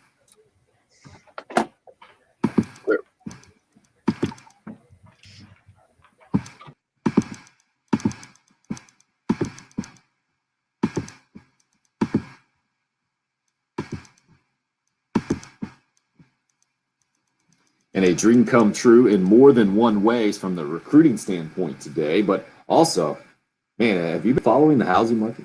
You've been following the interest rates that are out there, maybe what your property value is. From my standpoint, that's kind of a dream come true as well, just to see these numbers these days. And Beaufort Lending has made it more of a reality for me, and I know they can do the same thing for you. Benji Getzi and his team, give them a call at 843-524-2404. That's what I've done, and I've been really impressed with the service I've gotten, because when you're looking for a lender, you need to be able to count on that lender to be able to get back to you, to exchange information, to be there for you when you need them specifically. Maybe you need a specific number, a letter, whatever the deal in the process. That's what you need from your lender, and that's what I've gotten from Beaufort Lending. And their 25 years of experience is why they know they can get you the best deal out there. So all Benji asks is that you put them on the list and give him a call. Get them in the mix. If you're in the process right now of refinancing, maybe you're looking for a new home. If you're a veteran, they have specific experience in VA loans, conventional construction, renovation. Maybe you're looking for your second home. Beaufort Lending has plenty of experience with all of those situations and can get you the best deal out there. I know from firsthand experience. Give Benji Getzi and Beaufort Lending a call, 843-524-2404.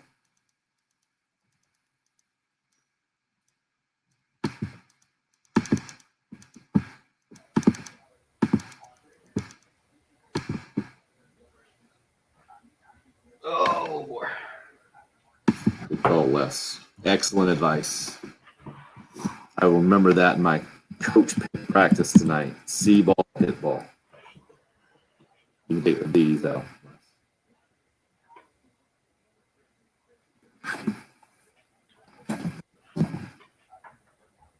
You have to rest up from the holiday weekend, Bill?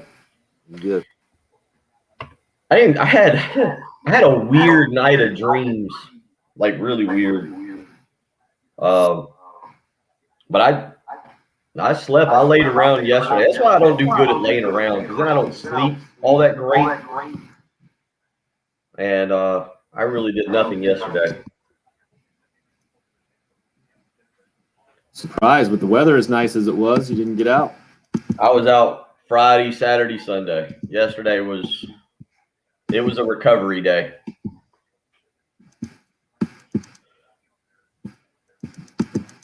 Impressive. I need to give my non-paid endorsement to Ramp Shot. You guys ever heard of Ramp Shot? So let me hold it up here. Is this a pickleball deal? No, not quite. So this is the Ramp Shot. It's kind of like bean bags or cornhole, right? So you got just little balls here. Set them up about the same distance that you would set up the bean bags game. You try to throw the ball in the net there. But the extra added thing is, if it bounces off the ramp, right, you have a partner who can catch it, and then you have the team that you're playing against who can also run up and catch it and kind of steal the ball, get an extra toss. On, man. Okay. Did that replace pickleball? No, we still got some pickleball in this weekend. Got some baseball in this weekend. This is more the backyard game, right, that you can get into, and it's the perfect level of exercise / movement for my 43-year-old self. I feel like I'm actually moving a little bit. Patrick, you're muted there. Spike ball is too much movement. Yeah, exactly. You got to really commit to spike ball. I like can jam. Yeah, I've heard. I just learned about that yesterday. My in-laws were telling me about that. I never played it before. Can jam's very fun if you're good with a frisbee. Yeah, I stink at frisbees though. Is that the one? Is that the one where you got the trash can and you gotta smack it in? Yeah, or you can throw it through the hole. Yeah. You get 1 point for hitting the can, 2 points if your teammate slaps it in, and 3 points if you get it in the hole. This little ramp shot thing's good for me because like the 6 and the 8-year-old can do it and get into it. Yeah. Okay. It's not, you don't have to have the frisbee throwing skill or worried about them getting smacked in the face. I'm pretty good with a frisbee. I suck with a frisbee. Hate it. Because I see the ultimate frisbee dudes just taking it so easy. Like, oh yeah, I'll just do that. Nope. We played a decent amount of ultimate growing up. It's fun, no doubt. But I never got into that growing up. I got into that college, I think. Yeah. I never saw it. Pickleball is one of the fastest growing sports in the United States. I hear about it all the time. Fantastic. You guys never played? No. It's not nearly as exercise intensive as tennis.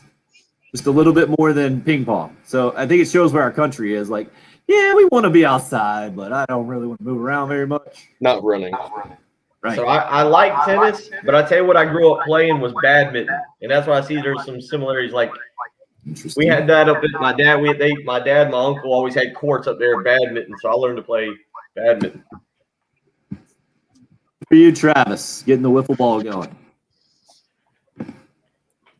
All right, you're up.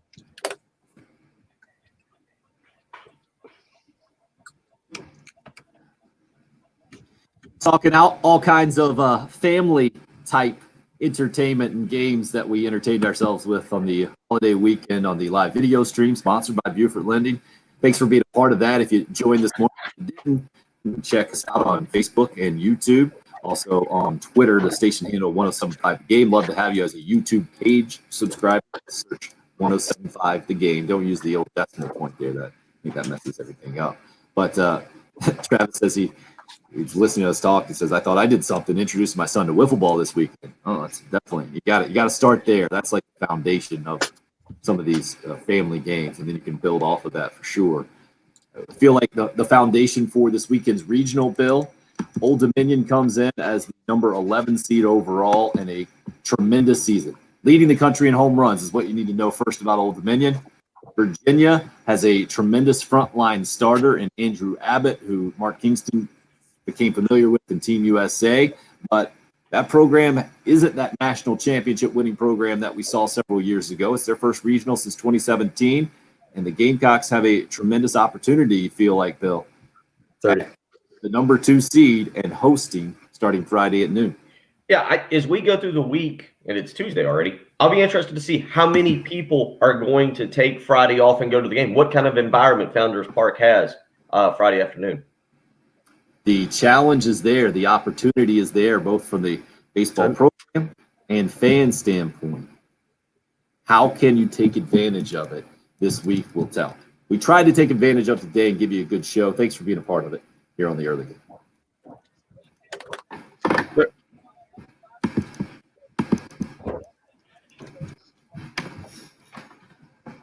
Thanks for checking us out, everybody on the live stream. Hope your short week goes well. We'll get back into the mix. We'll see. Bill, is it going to be a no Friday week for you now? What? Is it going to be a no Friday week now that it's a short week instead of a multiple Friday week feeling? I tell you what, I mean, yeah, I've got to go get the kids out of school today, and it'll be kind of a quick day today, and then, we'll be into Wednesday, Thursday, Friday will be an easy show, and we're back into the weekend. So Heath is actually off this Friday. We'll talk about that in a second, I guess. First, we'll sign off here. Thank you guys for checking us out. Have a good day as well. You guys feel that earthquake at all? I did not. I didn't even know there was one. No, I Yeah. didn't. Same here. DC, thanks for checking us out, man. See you guys bright and early in the morning.